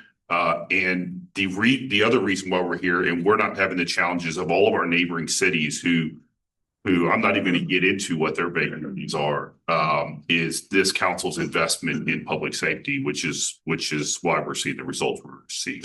That's it. Yeah, I mean, 1.6 million of efficiencies for FY25 is huge. So It we is. very much appreciate. Thank you, city manager and mayor. That's that, you know, again, we're gonna cooperate and be a part of that process, and while still maintaining that high level of service for public safeties. Leadership. One minute. Rob? One thing that'd be useful, especially for the newer council members, is seeing kind of these efficiencies, how they've changed or progressed over the years. Because obviously, as we get to a certain point, we're going to saturate where we can draw these efficiencies from, correct? So, it'd be nice, like with overtime, for instance, it looks like you guys have done a lot of effort on that front alone. So, with events, obviously, you can have a peak demand for peak personnel during a certain period of time. And obviously, what we'd be looking for is your recommendation on staffing level, if it's at the right level, if we need more, less, where that plays out. And, it'd be just be good to see how that tracks over time. I agree. Again, I'm a little, Larissa's back there, my budget manager. She obviously knows I'm sort of a penny pincher. I want to be sure that we continue to provide high levels of services, and data's behind that. Data's what drives it. So it also affords us opportunity where we go, hey, we saved here, but we've got a development of a program here that we can make a little bit more robust and to enhance that public safety. Yeah, because obviously the question that's always going to come up is, if we had one more officer, what does that do to the overtime? Those kind of comparisons, right? All impacts, obviously. And then here you'll see our financial summary over the years with FY24 and the projections for FY25. Again, our leading driver salary, benefits, and staying competitive in that market.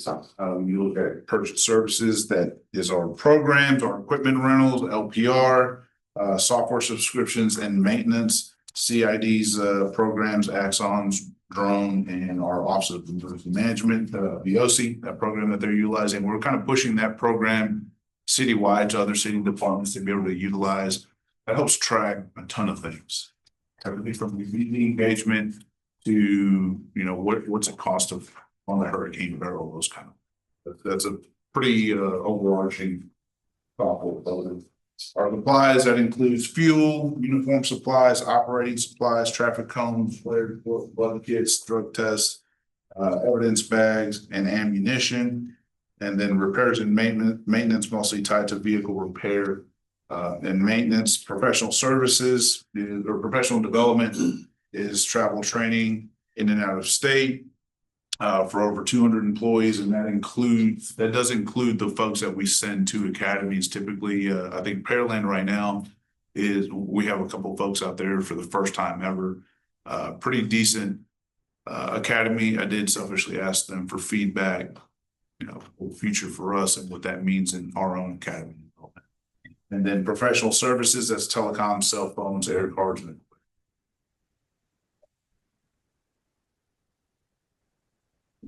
Yeah, Sanjay? Yeah. So first of all, thank you for all your service to you and your team. Really appreciate, and you will have our full support going forward also. thank you. I think one question I had is, we used to have some citizen volunteer police force. Is that something which was there in the past? CAST was there. That was a program that we ended up ending due to the fact that there was very little participation with the amount of resource that we had tied into it. So we did turn them into the citywide volunteer group. So we do have folks that are that we're tired of saying, hey, we're not just doing away with your volunteer services, but there's bigger opportunities available for you, and folks have taken us up on that. So that's what happened with that program.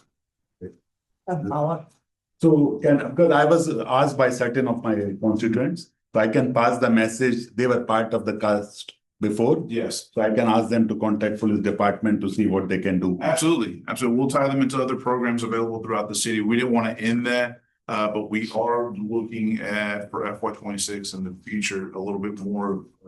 Alicia's helping me out in the comms team for the city, a little bit of expanding that community engagement part of it, which means do we do something different with our volunteers? That's part of that problem. Thank you. Sanjay, there is a police academy coming up, so. Those people. So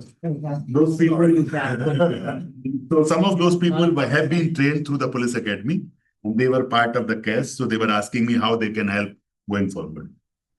Yeah, we'll definitely find ways for them to volunteer opportunities that we can help assist with. Thank you. Rick? Chief, for our officers trained in trauma-informed care. Yeah, so when you look, trauma-informed care, we are actually now partnering up, we're part of the, Hamilton Child Advocacy Center and teamed up with them. There's a retired, captain with the Texas Department of Public Safety who now works for the governor's office. We're partnering up with them. I've tied our victim services liaison to that training. I think she's got a meeting this week, this week or the next to go to that and help develop really the core values of what that's going to look like.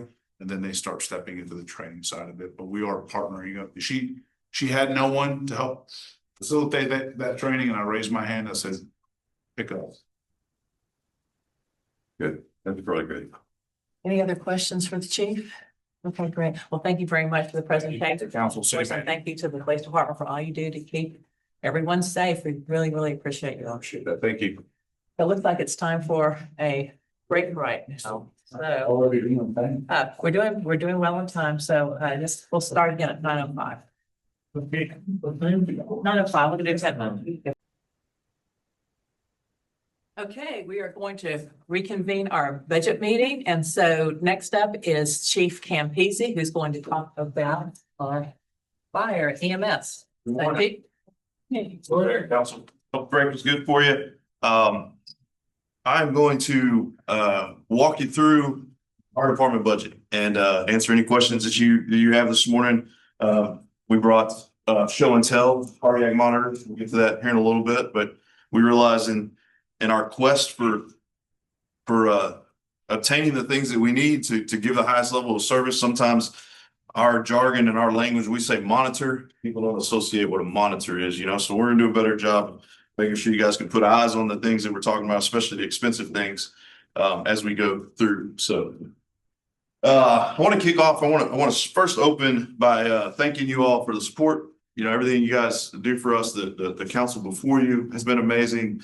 Our interaction so far with you guys has been great, and thank you so much for that. And thanks to the fire department team for getting everything together for us for this presentation. Let's talk about accomplishments and achievements. One of the things that we want to know is the money that we're afforded, the opportunities that we have in our budget. What are we using that for, and how are we taking steps to be the cutting edge leading organization in the fire service and being recognized across the state? And the first one we jump into, you guys, we've talked a lot about public safety training complex, and Paige is going to share with you in a few minutes after I'm done talking some of the details of that. But for us, just the opportunity to step off into this bigger and better training venue that's going to open more doors to us and more opportunities, enhance performance, the regional partnerships. And on these first couple of slides, we got a little blurb up there on the top where we're tying these back into our strategic focus areas that we've adopted as a city. So enhancing suburban community, our efforts to be the best that we can be mean that we are providing a safe community for the citizens of Sugar Land, right? Boosting community reputation. I'll tell you, we have firefighter job postings. Actually, we're going to test this weekend, and we have over 100 applicants for folks that want to come work for us. And we attribute that a lot to the Sugar Land Fire Department's reputation in the Texas Fire Service which translates into the city of Sugar Land's reputation for public safety, right? Huge numbers. New money that's coming to us this year in the budget that we're so thankful for is an increase in our training budget in the area of, we're gonna call it for revenues for training, right? We're gonna have $30,000 allocated to us. And the main focus of that is for us to enhance some of the regional training that we provide and the classes that we offer, all keeping in mind that we're gonna recoup that $30,000. And so it's not a, here's some money, go spend it, use it to your advantage. The idea is that we can use this to host classes, to charge for admission, and recover those costs. And so when we see that in the budget, we automatically see that that's trying to be budget neutral and that here's an opportunity for us to grow, make a name for ourselves, and also recoup that money back into the general fund. And so that's a huge opportunity we have with what's going on at the training center complex. And then, like I said, those regional partnerships, this week out at the fire training center, I'm calling it fire because they're on the fire area of it. We have the Fort Bend County Technical Rescue Team out there doing vehicle stabilization, vehicle extrication. And so there's been Monday, there was 6 different departments out there. Yesterday, I think there were 5 different departments out there, and then tomorrow there'll be another round of it coming out, right? So we're already doing things out there, making the name for ourselves, like we've said. The other aspect, new money, Chalet mentioned it earlier. We have been fortunate in the last few years to send our firefighter EMT basics to paramedic school. The most qualified, highest certified person that I can put on the streets is a firefighter paramedic holding a top tier EMT certification to the level of paramedic. It is hard to recruit those folks out of other organizations. It is easier. Young folks go to fire school, they get their firefighter, they get their EMT, and they're ready to go to work.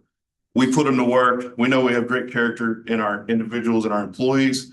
We'll send them to paramedic school and get them trained up to the Sugar Land standard that we want them to be at so that they can serve. Paramedic school program money that Chalet talked about. Like I said, we've been blessed the last few years, but that's kind of been on an as needed. And so getting that built into our reoccurring budget just reaffirms the city's commitment to our staff and then our ability to keep our numbers, where we need them to be. Again, enhancing community, making it safe, and then stimulate economic growth.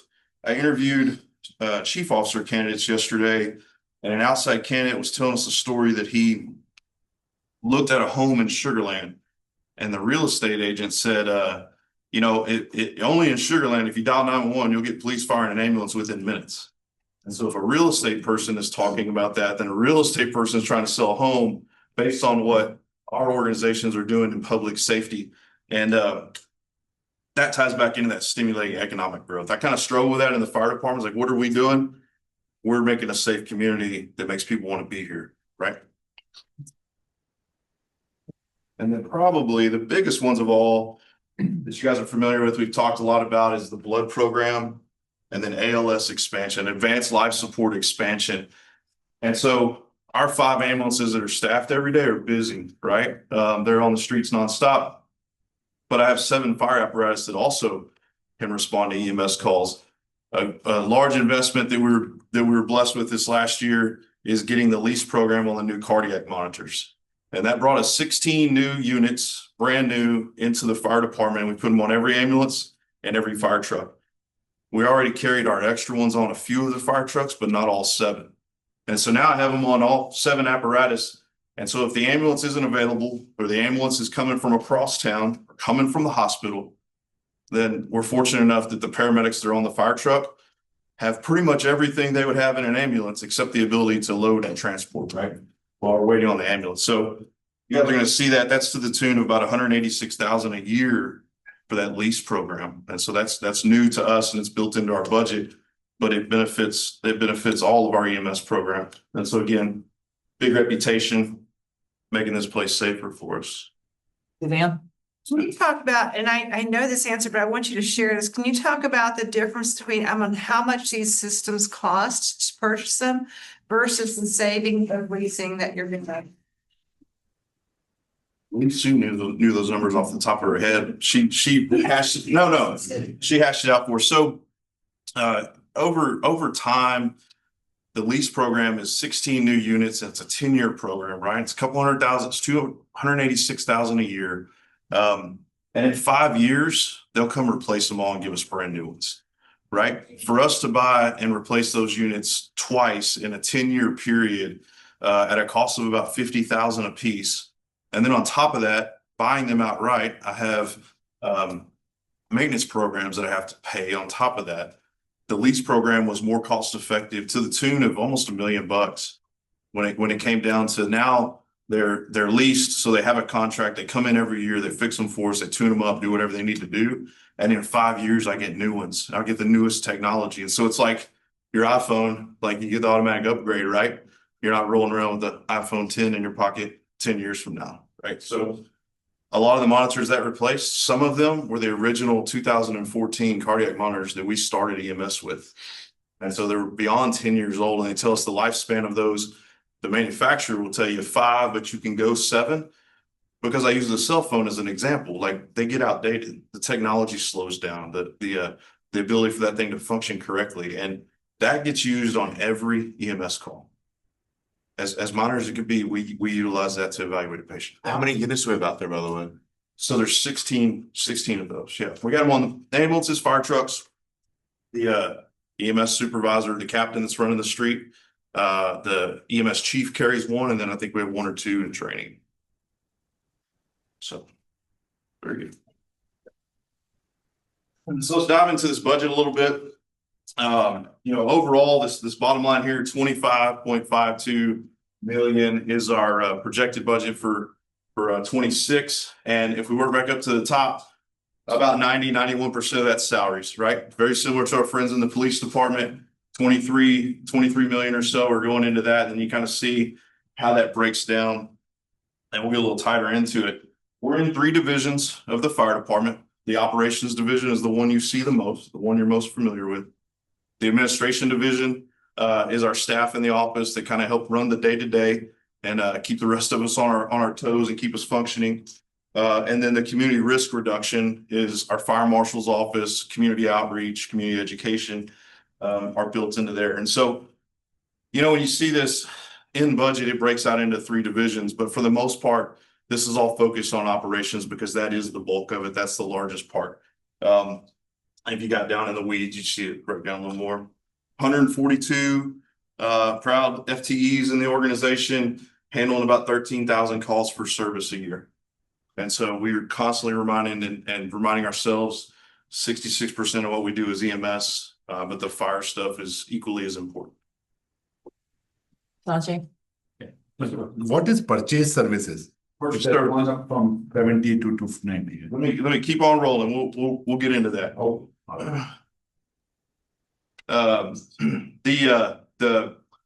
As we break down, we take it a little bit further. I told you the salaries and benefits, along with overtime at 2.2.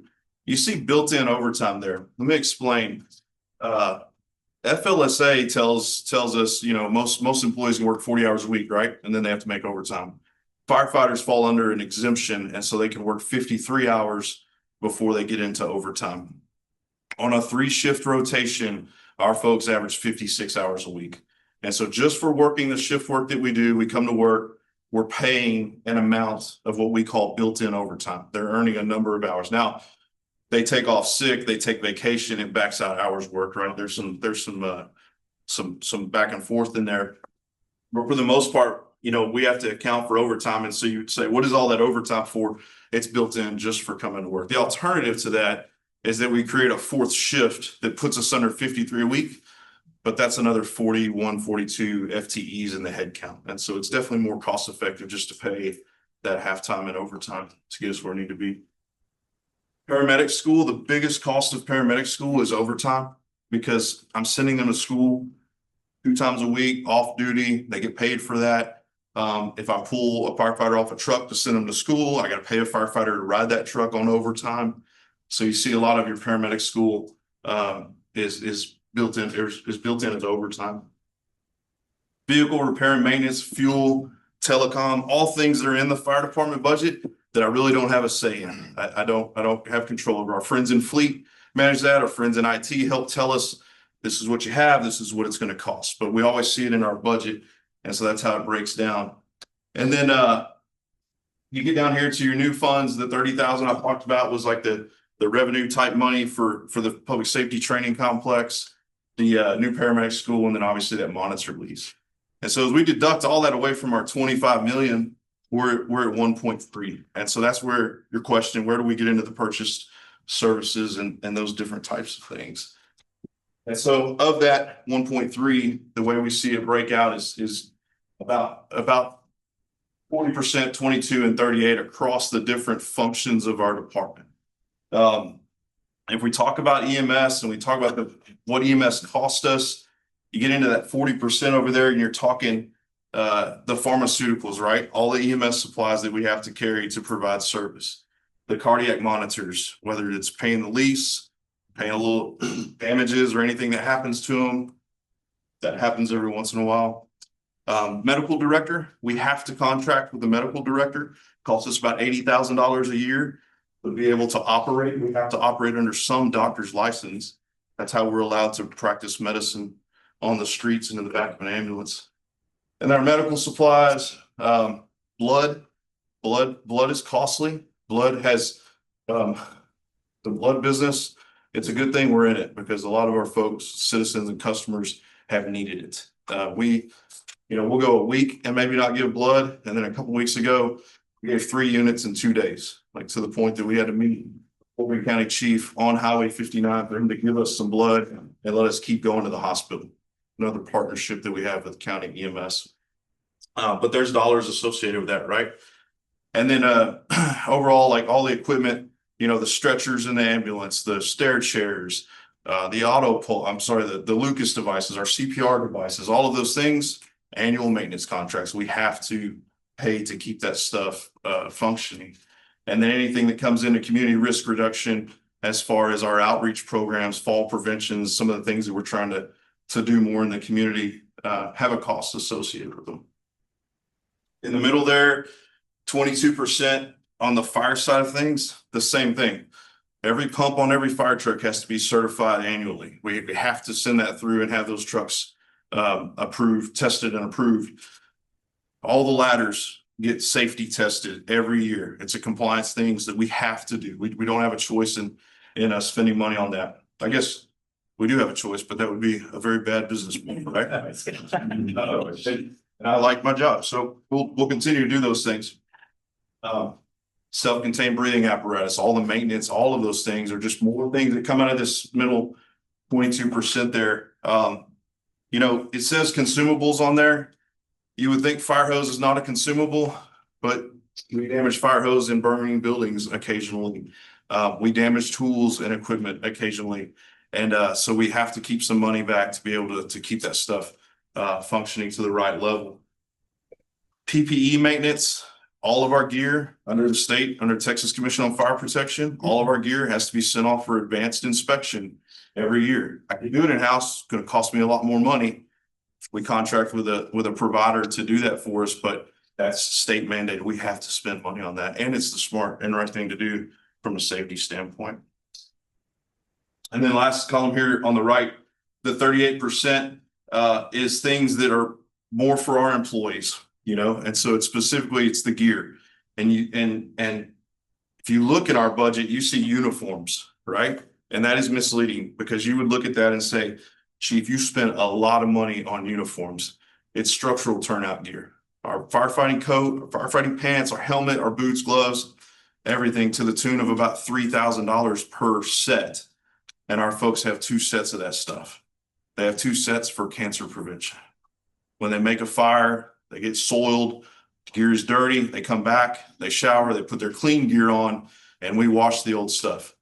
Because what the industry has told us is that we have a higher likelihood of getting cancer, and it's because of those contaminants, it's because of those carcinogens. So previous councils, I started in 21 here, and we already had 2 sets of gear, right? So I don't know, go back to 19 or 20 when the heavy investment was made to purchase a second set of turnout for firefighters. Huge advantage. Not a lot of fire departments can afford to do it, but we're blessed here.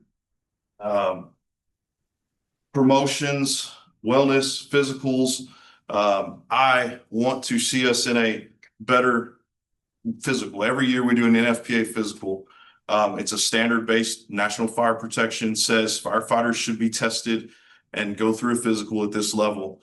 We want to enhance that to include cardiovascular screening for our folks, cancer screening for our folks. And where we've been with that traditionally hasn't been all encompassing of what we need it to be. So we've reached out for some grants. While we're waiting on those grants to come in, we still have to explore how we're going to spend the dollars on the best physical that we can have. My peers in other fire departments, we've seen it here too, with a lot of skin cancer issues and things like that. But I have friends in other fire departments, they'll send their staff through those advanced testings. And man, if you find one firefighter that has some type of cancer, it was worth all the money spent, right? So that falls into that last category. Certifications and licenses. I have to pay the state of Texas Commission on Fire Protection to certify every firefighter every year. And I also have to pay the Department of State Health Services every year to certify our EMS certification. So we're carrying 2 certifications, obviously comes with a cost. I tell you all that, and we get all the way down to what's left out of that budget. It's about $65,000. You might say that's discretionary money. That's kind of what we coin it as, but it's not discretionary in the sense of I can just spend it on whatever I want. This is the whole breakdown of it. Everything that I've talked about down to that bottom line of, FF&E, anything that's other. We still have to buy furniture in our fire stations. We have to, keep good mattresses in there for our folks. We have to keep the cutting edge of EMS and the cutting edge of the firefighting industry in our forefront. So the newest equipment, price increases that we don't anticipate. We've seen a number of things affect us like that. So that's kind of the breakdown of where all the dollars go and where they're required to go. Basically, there's not a slide here necessarily for efficiencies, but I'll talk to that. We spent a great deal of time this year, like everybody else, combing our budgets and looking for where we could cut some costs. We did some really great work to the tune of about $125,000 on reducing equipment that we were carrying on the ambulances. Not to the fact that it's detrimental to service. It's not a reduction of service. We just carried a stock amount in an ambulance to handle however many calls they need to go on. And we carried a stock amount back at the stations. And so we got to looking at how far do we get in that ambulance stock before we get back and we can pull it. So we reduced some of our supplies to the tune of about 5,000 or 6,000 per truck. And then some other overall supply inventory stuff. We focused more of our efficiency work in the fire department on the revenue side with proposing an increase in contract service fees in our ETJ. So those hadn't been addressed in many, many years with like Terra and then Riverstone. And then with the new Rye Hill coming, we had a new fee structure built around that. And so we worked through that to the tune of most of you didn't, but council approved that back earlier this year in January, February, to the tune of about $500,000 increase in revenue coming into the city. So, what questions do you have? Thank you. With the new training facility coming on, are you going to be able to monetize any of the training that you're doing? Yes, ma'am. We are, and Paige is going to go through a little bit of like what the values look like, what the cost looks like there. That obviously making a name for ourselves is one thing, but we need to be able to cover our costs out there. And so I'm not in a position to tell you we're going to make great money off of it, but to the tune if Missouri City Fire Department wants to come out there and do some training, well, I need to have staff out there to watch them and facilitate and help them with whatever they need. Like, let's be able to cover our costs for that stuff. Any consumables we have. And so we're in the early stage of that. That's all still working. But down the road, when there's bigger burn buildings and indoor shooting ranges and things that we can all bring folks out for, there should be revenue coming off of that. Any others? Jim? Are you fully staffed right now? We are 3 personnel short. And are you seeing with the what appears to be increased level of training and preparedness that we provide to our firefighters, are you seeing an increase in turnover? You know, somebody comes here, they get all the training they could ever want, and then they go work someplace else. Do you see that happening?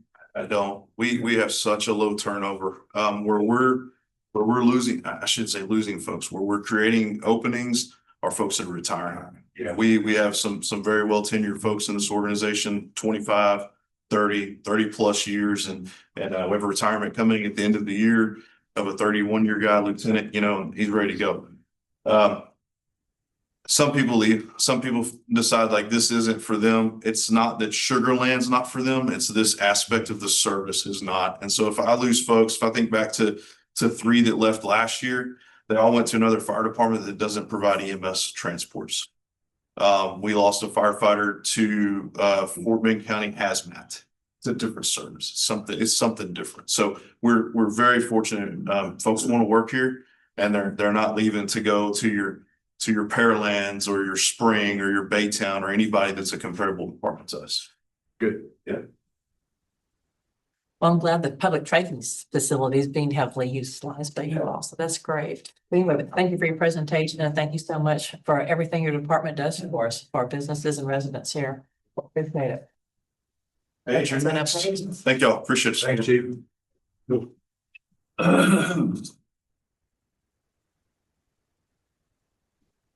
Well, good morning, Mayor and Council.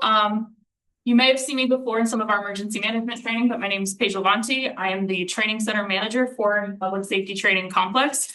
Some of the numbers that we're going to be talking about today are significantly lower than the numbers that fire and police mentioned, but we wanted to draw your attention to this simply because it's a massive capability add. We want to give you a peek at that, but then also let you know that there are operations and maintenance costs that come along with having this, and it's brand new. So we want to make sure that you're aware of some of those things that we're doing. When we talk about it as a complex, we say complex because there's different phases and there's a lot of different pieces that are coming. Some of them already exist. Phase 1, we have that interim outdoor gun range. We have paved roads and some of the fire connex props. That work, was all completed back in 2018. What we're going to be spending most of our time focusing on today is that phase 2. We're calling it building C, and I'll get into the breakdown of what's included in that. And then we're already looking ahead to phase 3. That was part of the 24 GO bond package. We've been meeting with architects over the last few months to talk about what does phase 4 look like? What does phase 5 look like? So when you see some of these things that they talk about of academies and potential revenue generators, know that there's follow-on phases to this. And we have big plans for the site, and it's something that grows over time. So for those who aren't familiar, and we'll spend some time talking over this, the Public Safety Training Complex is located out by the airport. You can see we've kind of highlighted the tract of land that we have available to us. It's about 29 acres, again, back behind that central prison unit. And the part that we're talking about on phase 2 is built on this tiny corner of land up in the back. You see the fire connex props are there as well. We got some great aerial shots yesterday, actually, while they were out doing that TRT training. So hopefully we'll be able to share those with you soon. But the facility itself that we've been talking about, it's about 23,000 square feet. That is 23,000 square feet of brand new space that we never had before. I want to highlight the fact that it's all climate controlled. We live in Texas. It's hot. It's lazy. You never know what you're going to get. So just having climate controlled space alone is a huge benefit to us. Because we can train in any weather, we can train at any time of day, and there's just a lot of new capabilities that come with that. I'd rather show you pictures of the space. We have 6 apparatus bays out there. One of them is going to be used for storage, but this is, you can already see, there's trucks out there. We are using this space. We have 50 new seats in a classroom. I'll show you how some of the other spaces are multi-purpose built, but one of the biggest needs that we had on the public safety side, but also at the city side, is the fact that we just don't have classroom space. We talk about training our staff and wanting to bring in courses and keep training here in the city.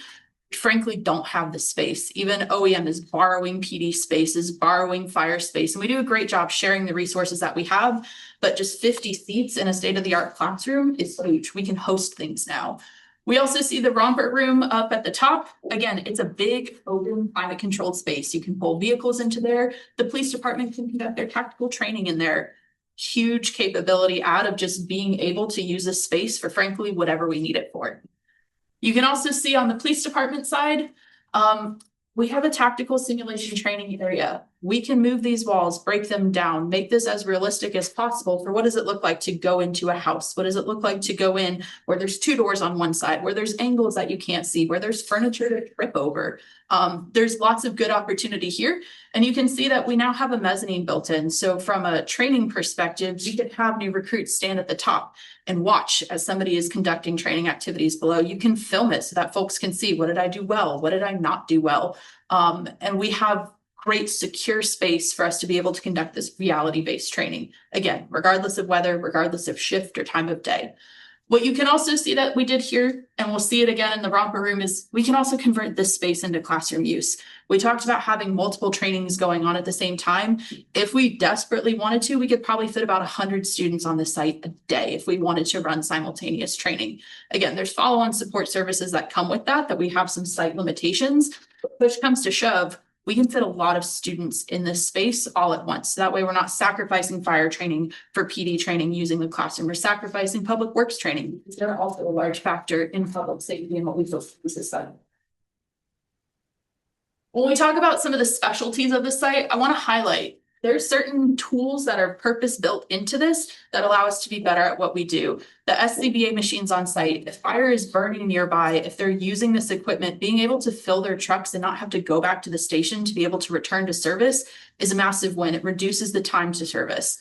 Having a kitchen on site allows folks to stay there, to have the hydration that they need, to have the ice machines that they need. They're very tiny things, but it makes us better able to do the job that we need to do. And I want to highlight, people laugh at me when I keep saying outdoor restrooms, like that's massive. If somebody's in turnout gear and they need to use a space, not having to go to another fire station, not having to go to a police department or a porta potty, like this is a massive win. And I don't want to miss those small parts. As you can see, we're still waiting on a couple of small pieces to really finish this site out. And you'll have a chance to see that within the next month or two as we finish out those contractors installing the final pieces. But we're already using these spaces. Fire and police are out there doing high water rescue training with public works, having their promotional testing, doing this taser training. So some of these multi-use spaces are already highly functional, even if it isn't fully online with things like internet and TVs. When we talk about the budget overview, I want to focus on this just because it's a new building. We have new operations and maintenance costs. Most of this is your water, sewage, facilities contracts for janitorial supplies, equipment and staff, and that incidental repair and maintenance that just comes up with having a new building. We've added 23,000 square feet that we have to maintain. We just need to budget for that somewhere.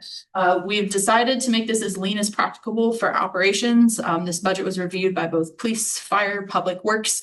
Everybody's had that say in how can we reduce some of these costs to service. If public works can perform this type of servicing on the site, and we don't need to lean on the facilities contract, what does that look like? So there's a lot of folks that have been looking at this. When we talk about what fiscal year 25 is, we're roughly about $44,000 for operation. That was predicated on April 1 to October 1 of this past year. That's why you see fiscal year 26 a little bit higher because we're looking at a full 12 months of operation on the site. And that's right around the 77,000. Any questions on this? When we talk about proposed fees, so Chief Campese mentioned it, Chief Lara had mentioned it as well. We really want to maintain our existing relationships. A lot of public safety mutual aid is a handshake deal of if we send our folks to your training field, we'll have some classes for you. What we're looking to do is maintain those partnerships, but also mitigate the subsidization of additional fees. When we tour the training facilities, most of them don't have fees. And they say the only real point that they hurt is the fact that sometimes they have to spend their own money on having staff out there and having some of those consumables out there. So this is what our fees are looking to do, is just offset some of those costs. It's not intended to be a revenue generator yet. There's other programs that we can build upon and follow on, but most of this site is meant for our own staff. We're not going to see that value return in money. We're going to see that value return in training, expertise, and experience that comes out of it. When we talk about the calculation of the fees, we're trying to balance cost reasonableness with the market rate. Like we said, a lot of these sites don't necessarily train for or charge for training, but we need to make this available to our partners. So we looked at a lot of other facilities that do have fees associated with them, and we tried to roughly match that price point. It's not tied to any one specific cost of staff time or utilities, just because you saw there's so many different parts of that space we would have a list a mile long. So what we've done is we've broken it down into two types. We have facility rental, and then we have some of those course fee charges that Chief Campisi talked about earlier. I'm gonna let you take a look at this. At a high level, we have daily rates, we have weekly rates there. Again, we have some specialized props and equipment, the fire field itself, the gun range. What do those look like? Because sometimes folks will want to use just one piece of our site itself. When we talk about the fees for courses, those are just going to be set based on the course. Sometimes we'll have a week-long course that costs more to put on. We might have a day-long talk that we want to charge for people to come in. So we're actively working with budget and our participating departments to identify like what would that reasonable cost be to recoup what we've spent on the course. The only thing that I want to highlight on here is the fact that this is not available for public rental. This is available to our trusted public safety organizations and our partners. We're not doing a huge push for marketing right now. A lot of this is word of mouth. Hey, I heard you have this cool capability. Let me go ahead and be a part of that. And this is our way to kind of pad in that cost recovery. Questions on these? The last piece that I want to draw your attention to is the fact that as we were building this complex as part of a former All-In initiative, it was searching for alternative revenue streams. Before I even got to the city, we had applied for a HUD grant in the amount of $1 million to support the hard building costs for this phase. So you'll see that some money is potentially going to roll over to phase 3 because we were able to get this funding that we weren't necessarily banking on earlier. But this was something that came up on the July council agenda that we accepted, and we have this funding in our bank account now. So that's a huge win. And we did that through Congresswoman Lizzie Fletcher's office. We'll have her come out again to tour the site once it's done. But that's a fantastic partnership. And I want to say money that we didn't know we had, but it's a great opportunity for us to capitalize on additional resources that might be available for this type of training. With that, we are so close to being finished. We look forward to having y'all out there to come and tour the site and see what we have to offer. But this, frankly, is just going to be a huge value add. We're already seeing it paying back, and we're actively tracking how are we using this space, what are we using it for, and how can we use it more in the future. Any questions for Paige and Jim? Are there any comparable facilities in our neighboring departments? Comparable, yes. So I know that Fort Bend County is in the process of building their own training site. It's down in Rosenberg at the center. That's huge. The primary design of that site, we had the chance to go for it. They're trying to replace the Ford law enforcement training out there. I would also argue too that their focus is training their staff. Our focus needs to be training up our staff. So yes, we'll be able to use it. We'll have that value add immediately if we want to go and train with some of our partners, but at the frequency that demands perfection, our site is able to meet that demand. Paula? Yes. Different topic. Have we tried to calculate how much money we may save because we're now able to provide training on site that we used to send people off for training? It's been hard to put a value to that simply because we're looking to see what our frequency of use is, but that is one of the things that we're actively looking to track is yes, we typically have to spend travel, training, per diem, all of those things to send off site, keeping folks in service, and maybe we have an overtime cost associated with that. We don't have hard numbers for that right now, but we are actively looking to start capturing that, especially as the site comes into usage. Anything else? Okay, thank you, Paige. Thank you. Hey, so next we have Paula talking about compensation and benefits.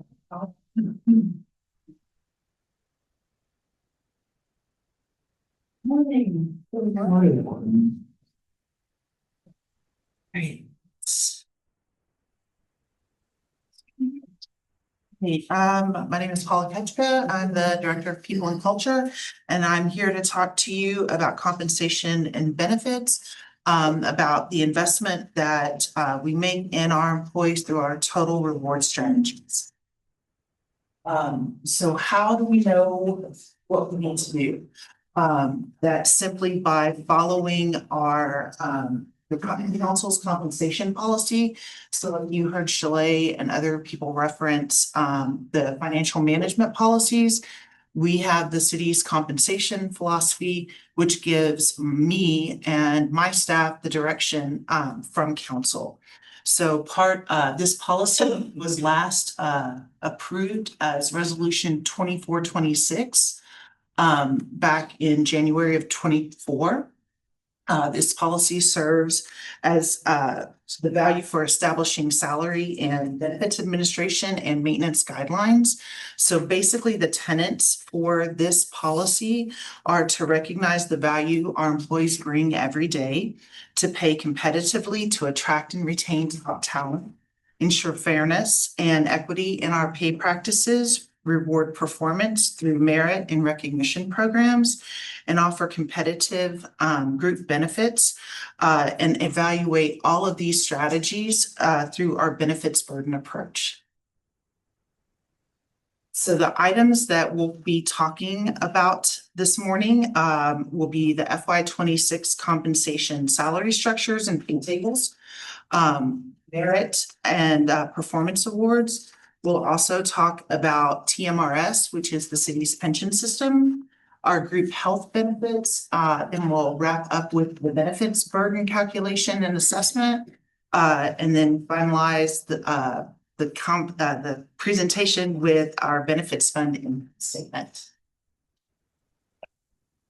So when we talk about salary structures and pay tables, last year, well, actually at the end of 23 and into mid 24, we conducted a comprehensive compensation study.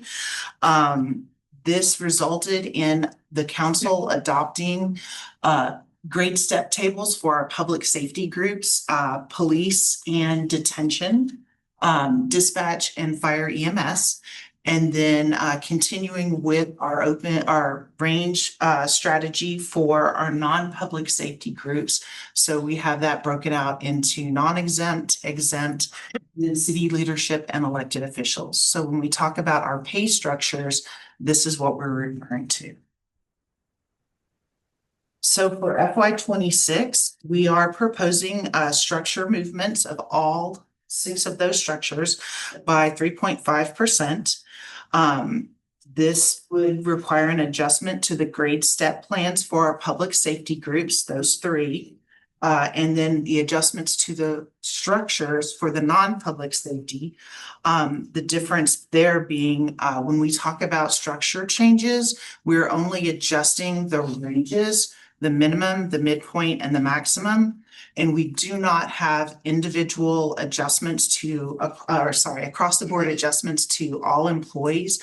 But we do make sure that any employee that falls outside of the range, they're now below the new minimum, are at least adjusted up to that minimum of the range so that we can move forward. We will fund step advancements on the public safety side and continue to fund our performance recognition programs for our grade step employees, as well as a 3% merit pool for our non-public safety employees.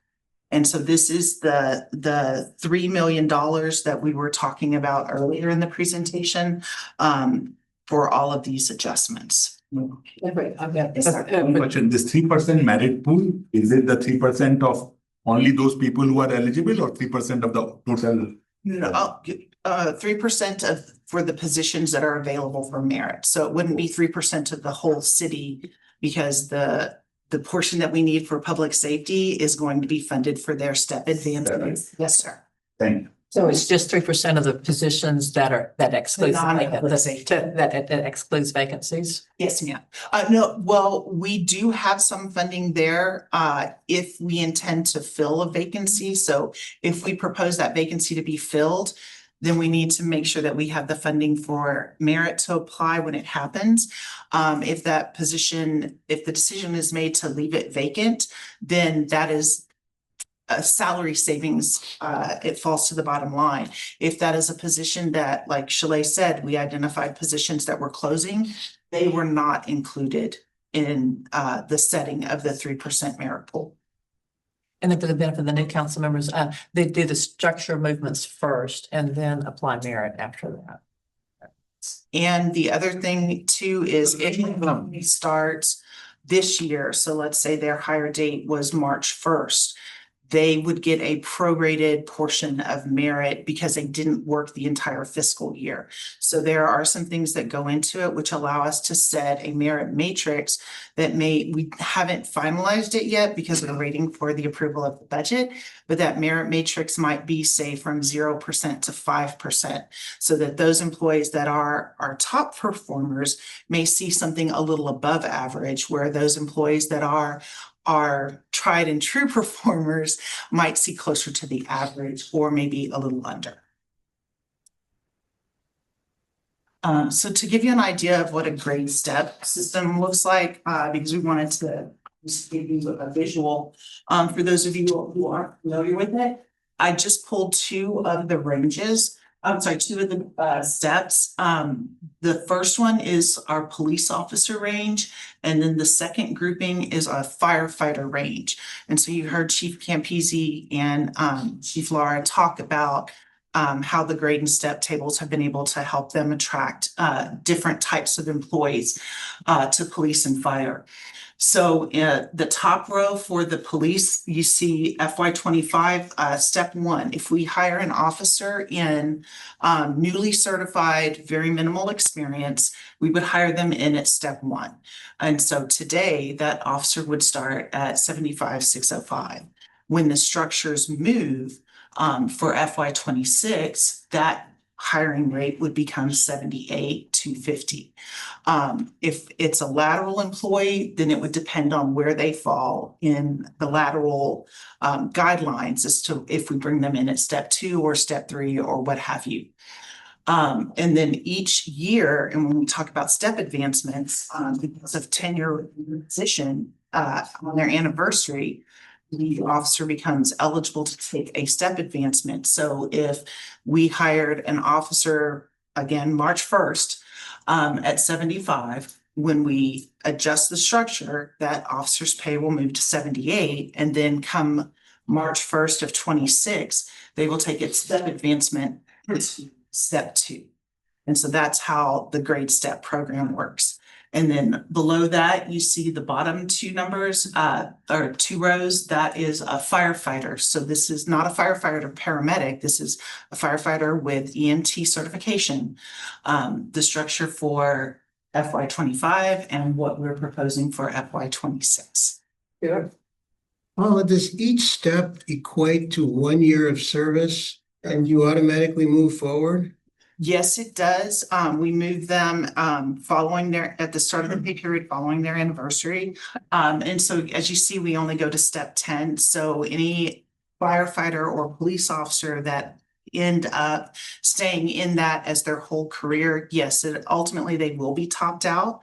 But we do have other opportunities for them, for example, to move to a lieutenant in the fire department or a sergeant. And so those structures are actually cover all of those ranks. The structures are in your budget book. I believe it's part of the appendices, if you wanted to dive into more detail for those. Thank you.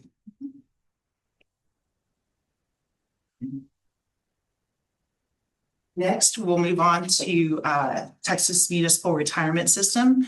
The city participates in TMRS. TMRS is the statewide retirement system. The city joined TMRS in 1972, and in 1980, City Council opted to remove Social Security participation for all pension eligible employees.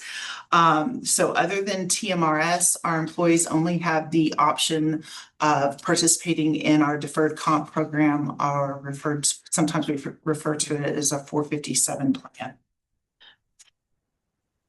And so TMRS does play a key role in our ability to attract and retain employees. And so from this chart, Tim has a question. Sorry, yes, sir. Just curious. I know you probably aren't even here. You might have been born when you say. Some of us have, but why would we decide not to participate in Social Security and do TMR or any retirement system for that matter? We've all seen the costs associated with maintaining a retirement system. And one of the biggest challenges that cities have is over time, those requirements get to be to the point where they can no longer achieve that. So why would we do that? Why not go just eliminate the TM whatever and do Social Security? That's a good question, but I don't have a good answer for it. I guess that probably predates you, so yeah. The city did decide to pull out of Social Security in 1980. But I will tell you that the majority of the cities in the state of Texas do participate in TMRS. This is a very strong program when it comes to recruiting, not only within the state, but nationally, because TMRS is one of the nationally recognized high-performing pension systems. It does give us a competitive advantage. I don't think Social Security only would give us that type of advantage and make us any different from any other employer, period. But being a part of TMRS and the strong fiscally responsible parameters that TMRS has around it, and the profile, the portfolios it's built, and the national recognition it's received, make it recognized not only within the state, but outside of the state. Just to, Yes, he was. sorry, Rick. Well, that's great, wonderful, and I'm sure that's all true, but as I said before, there's so many examples where these retirement systems are not sustainable long-term. Hang on. The answer. And why do we not, instead of doing that, have we looked at a more traditional business world where we do what do you call it, a 401k or that kind of stuff? So just, it's an expensive program. Have we looked at other ways of doing this that might be less expensive? And I'll shut up. We'll go to Rick. Do you know if is it fully funded, the TMRS? Yes, so we do, yes, and our funded ratio for our plan is at 90%. For 26, that's the projection. And the numbers, our funded ratio does ebb and flow, but that has to do with market volatility. There's been a lot of market volatility over the last 12 to 18 months. So that shifts just slightly, but it's TMRS's conservative investment practices and policies that allow us to be able to have this program and to have it as a nationally recognized, well-managed system. Okay, Stuart. So I have the answer. Since this is my profession. So most of the underfunded pension plans that we hear about on the news, those come from places where collective bargaining has beaten employers into agreeing to unsustainable pension plans, whereas in Texas, our statewide plans are very well funded. Our teachers plan, our county retirement plan, the municipal plan. You know, if there's one place that does it right, it's here. And our former state rep knows that as well. Yeah, no, it's been a problem in the past, and TRS and TMRS being fully funded, so it's been an issue, but it's better. And you never actually fully fund these things because that's a waste. You fund them to about 90%. Any other questions or comments on this before we move ahead? Okay. So just last thing that I'll point out is our total city contribution is increasing 0.36% for next year. That is an increase that is taken into account when we calculate the benefits burden and look at our total rewards program and where our funding goes. Next, we'll move on to our group benefits. So this slide just is a quick highlight of those benefits that the city provides versus those benefits that the city offers as a voluntary selection by employees. With the caveat that medical and dental our employees do contribute towards those programs in addition to being city provided. So for our medical plan, we are self-funded for claims. That's an important thing to take into consideration when we talk about how the medical plan is performing. But we also pay TPA, third-party administrator fees, as well as We purchased stop loss protection to protect the city in the event that claims, we're having a bad claims year.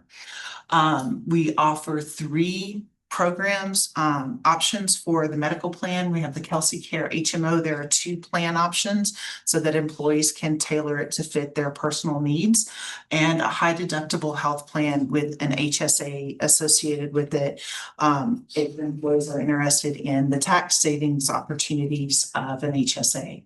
Our dental plan is fully insured. We offer 2 types of dental plans, the DHMO and the DPPO. Then the city does provide a basic life insurance policy for all employees of 1 times their annual salary with a minimum of 50,000. We also offer long-term disability. LTD is provided as a component to not being in the Social Security system and not having Social Security disability available if someone doesn't qualify, which is why the city opted to bring that program in back in the early 80s when we pulled out of Social Security. We do offer the health savings account for the HSA. The city does cover the administrative costs for that, and we cover the administrative costs for employees to participate in the flexible spending account. And then on the optional side, those benefits are there at no cost to the city other than the administrative burden to reconcile the bills and withhold the money from paychecks and send the payments in monthly for those. And we also are able to negotiate group rates so that employees can get those programs at a very reasonable cost. So what are we looking for in 26? We have minimal changes coming in 26, just because we're at the final year of multi-year contracts for all of our major group health benefits. We have rate guarantees in place for the administrative fees associated with the medical plan and for our dental rates. We do anticipate some minimal plan design changes, and that's to keep up with what we're seeing with benchmarks on a couple of costs, as well as IRS guidelines. Some of our plans, especially the high deductible, have to meet certain requirements of the IRS to be an eligible plan, so we need to make those changes. We are anticipating approximately a 4% cost in contributions, and this has to do with the fact that we're self-funded for claims. We have to anticipate what our claims are going to be for the next year based on what they currently are what our actual claims are now, plus a short period of trend to give us an idea of where we see our claims going, so that we have that funded. We are going to see a 3.1% increase to the voluntary vision premium. Again, that's an employee paid plan on its own, no city dollars, but that increase is due to us increasing allowances for lenses and frames. So we're making some plan enhancements, and so there will be a slight increase there. Stop loss is still a little elusive. The carriers do not bid on stop loss until we get within about 120-day window of the contract going into place. They want as much claims data as possible before they're willing to commit, because once they lock in those numbers, they're on the hook if we do experience a bad plan year. And I will tell you, we have been self-funded since 2012. We had a very bad plan year in 2017 because of a couple of very significant claims that caused us to not only hit our individual stop loss on several claimants, but the aggregate stop loss, which is 120%, anything over 120% over expected claims. And we were reimbursed close to $1 million. That's how bad that claim year was. So we always need to plan appropriately to be prepared for that next bad plan year, but keep our fingers crossed and continue our wellness programs and our engagement with employees so that we can help mitigate or catch some of those things early on. Yes, sir. And Paula, I know that we periodically check to see if we would rather go to a plan where we just have a group contract rather than doing self-funding, and every year it comes out that self-funding is a better deal. Yes, sir, absolutely right. In fact, we estimated that even with that bad plan year, the first 7 years we were self-funded, we saved more than, I want to say 1.9 million in not having to pay the fully funded premiums to the carriers. And that was in recognition of that, backing out what that bad plan year did to us. We have rate guarantees in place in the life and disability products. And like I said, 26 will be the final year for that. And so we don't have any other rate changes for any of our ancillary benefits. But going into prepare for plan year 27, we will require new contracts for all of these major providers. And so we will begin that process in early to mid 26. And we will be grouping in the council compensation committee with conversations about that, and obviously bringing information to council through the questions.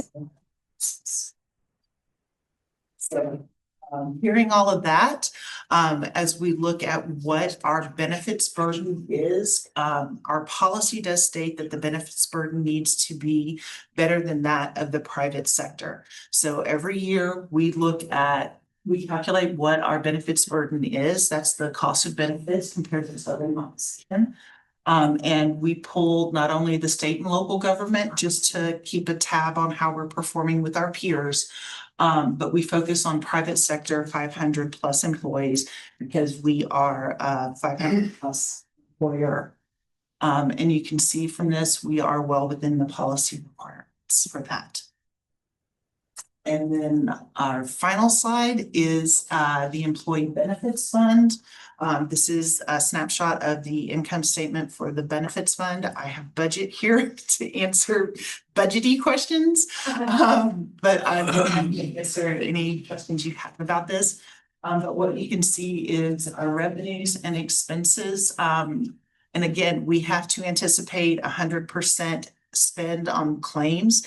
If we come under 100%, then obviously the net income will become an income and not a loss. But right now we are planning on having to draw down slightly on the ending fund balance. Our reserve for claims is the reserve that we have set aside. We keep that reserve at a minimum of 20% of expected claims. And then our goal over time is to slowly either move the ending fund balance into the reserve and build up to at least a 25% as truly reserved for claims, or keep that ending fund balance available there so that we don't fall below into a situation where if we have that really bad claims year, not only will we have fund balance to help offset expenses, but we deplete the reserve for claims. So any questions, I'll be happy to answer. It's maybe a little bit off topic, but do we know what the associated staff costs are for earning the silver and earning the gold? What city works award? We have an idea about the cost associated with that. I am not 100% sure because As far as, I mean, we do not have staff that's dedicated. Right, you It's don't our, have an idea of how much the cost has been. I guess the other question is, I'll ask a different one. So after we reach the gold status, will the staff needs the staff time be paid for maintaining that, or is that something that still needs a level of work to maintain that status? yeah, I think part of it is it doesn't have a whole lot to do with that certification. It has to do with using data and making sound decisions and transparency. And so we're doing those things anyways. That certification was like a goalpost that we could go to. So we're not doing anything differently because of that. They provide resources, and that's part of that nonprofit Results for America. their mission is that governments are transparent. They use evidence, they make decisions based on that evidence. And so they provide a ton of resources that we don't have to pay for. And so I would say that if we said, hey, we even want to apply for it, it would be a single staff hour because it's what we're doing. But we're doing anyway. Okay, I was just. Yeah. Atomic habits, we're just making that reliance on data and understanding part of our everyday ritual. Other questions, right, Rob? Sure, Ellen. So just to clarify, so the benefits burden, the 34.6%, that's just everything inclusive, meaning the pension, the healthcare benefits, everything all inclusive, correct? So ours is the 30.2, the 30. Yes, that is the 34.6 is from the Bureau of Labor Statistics. That's private sector. And then where that shows up in the budget is if you go to the line for, let's see, salaries and benefits, you can just say 30% roughly of that number is benefits. Okay. Appreciate it.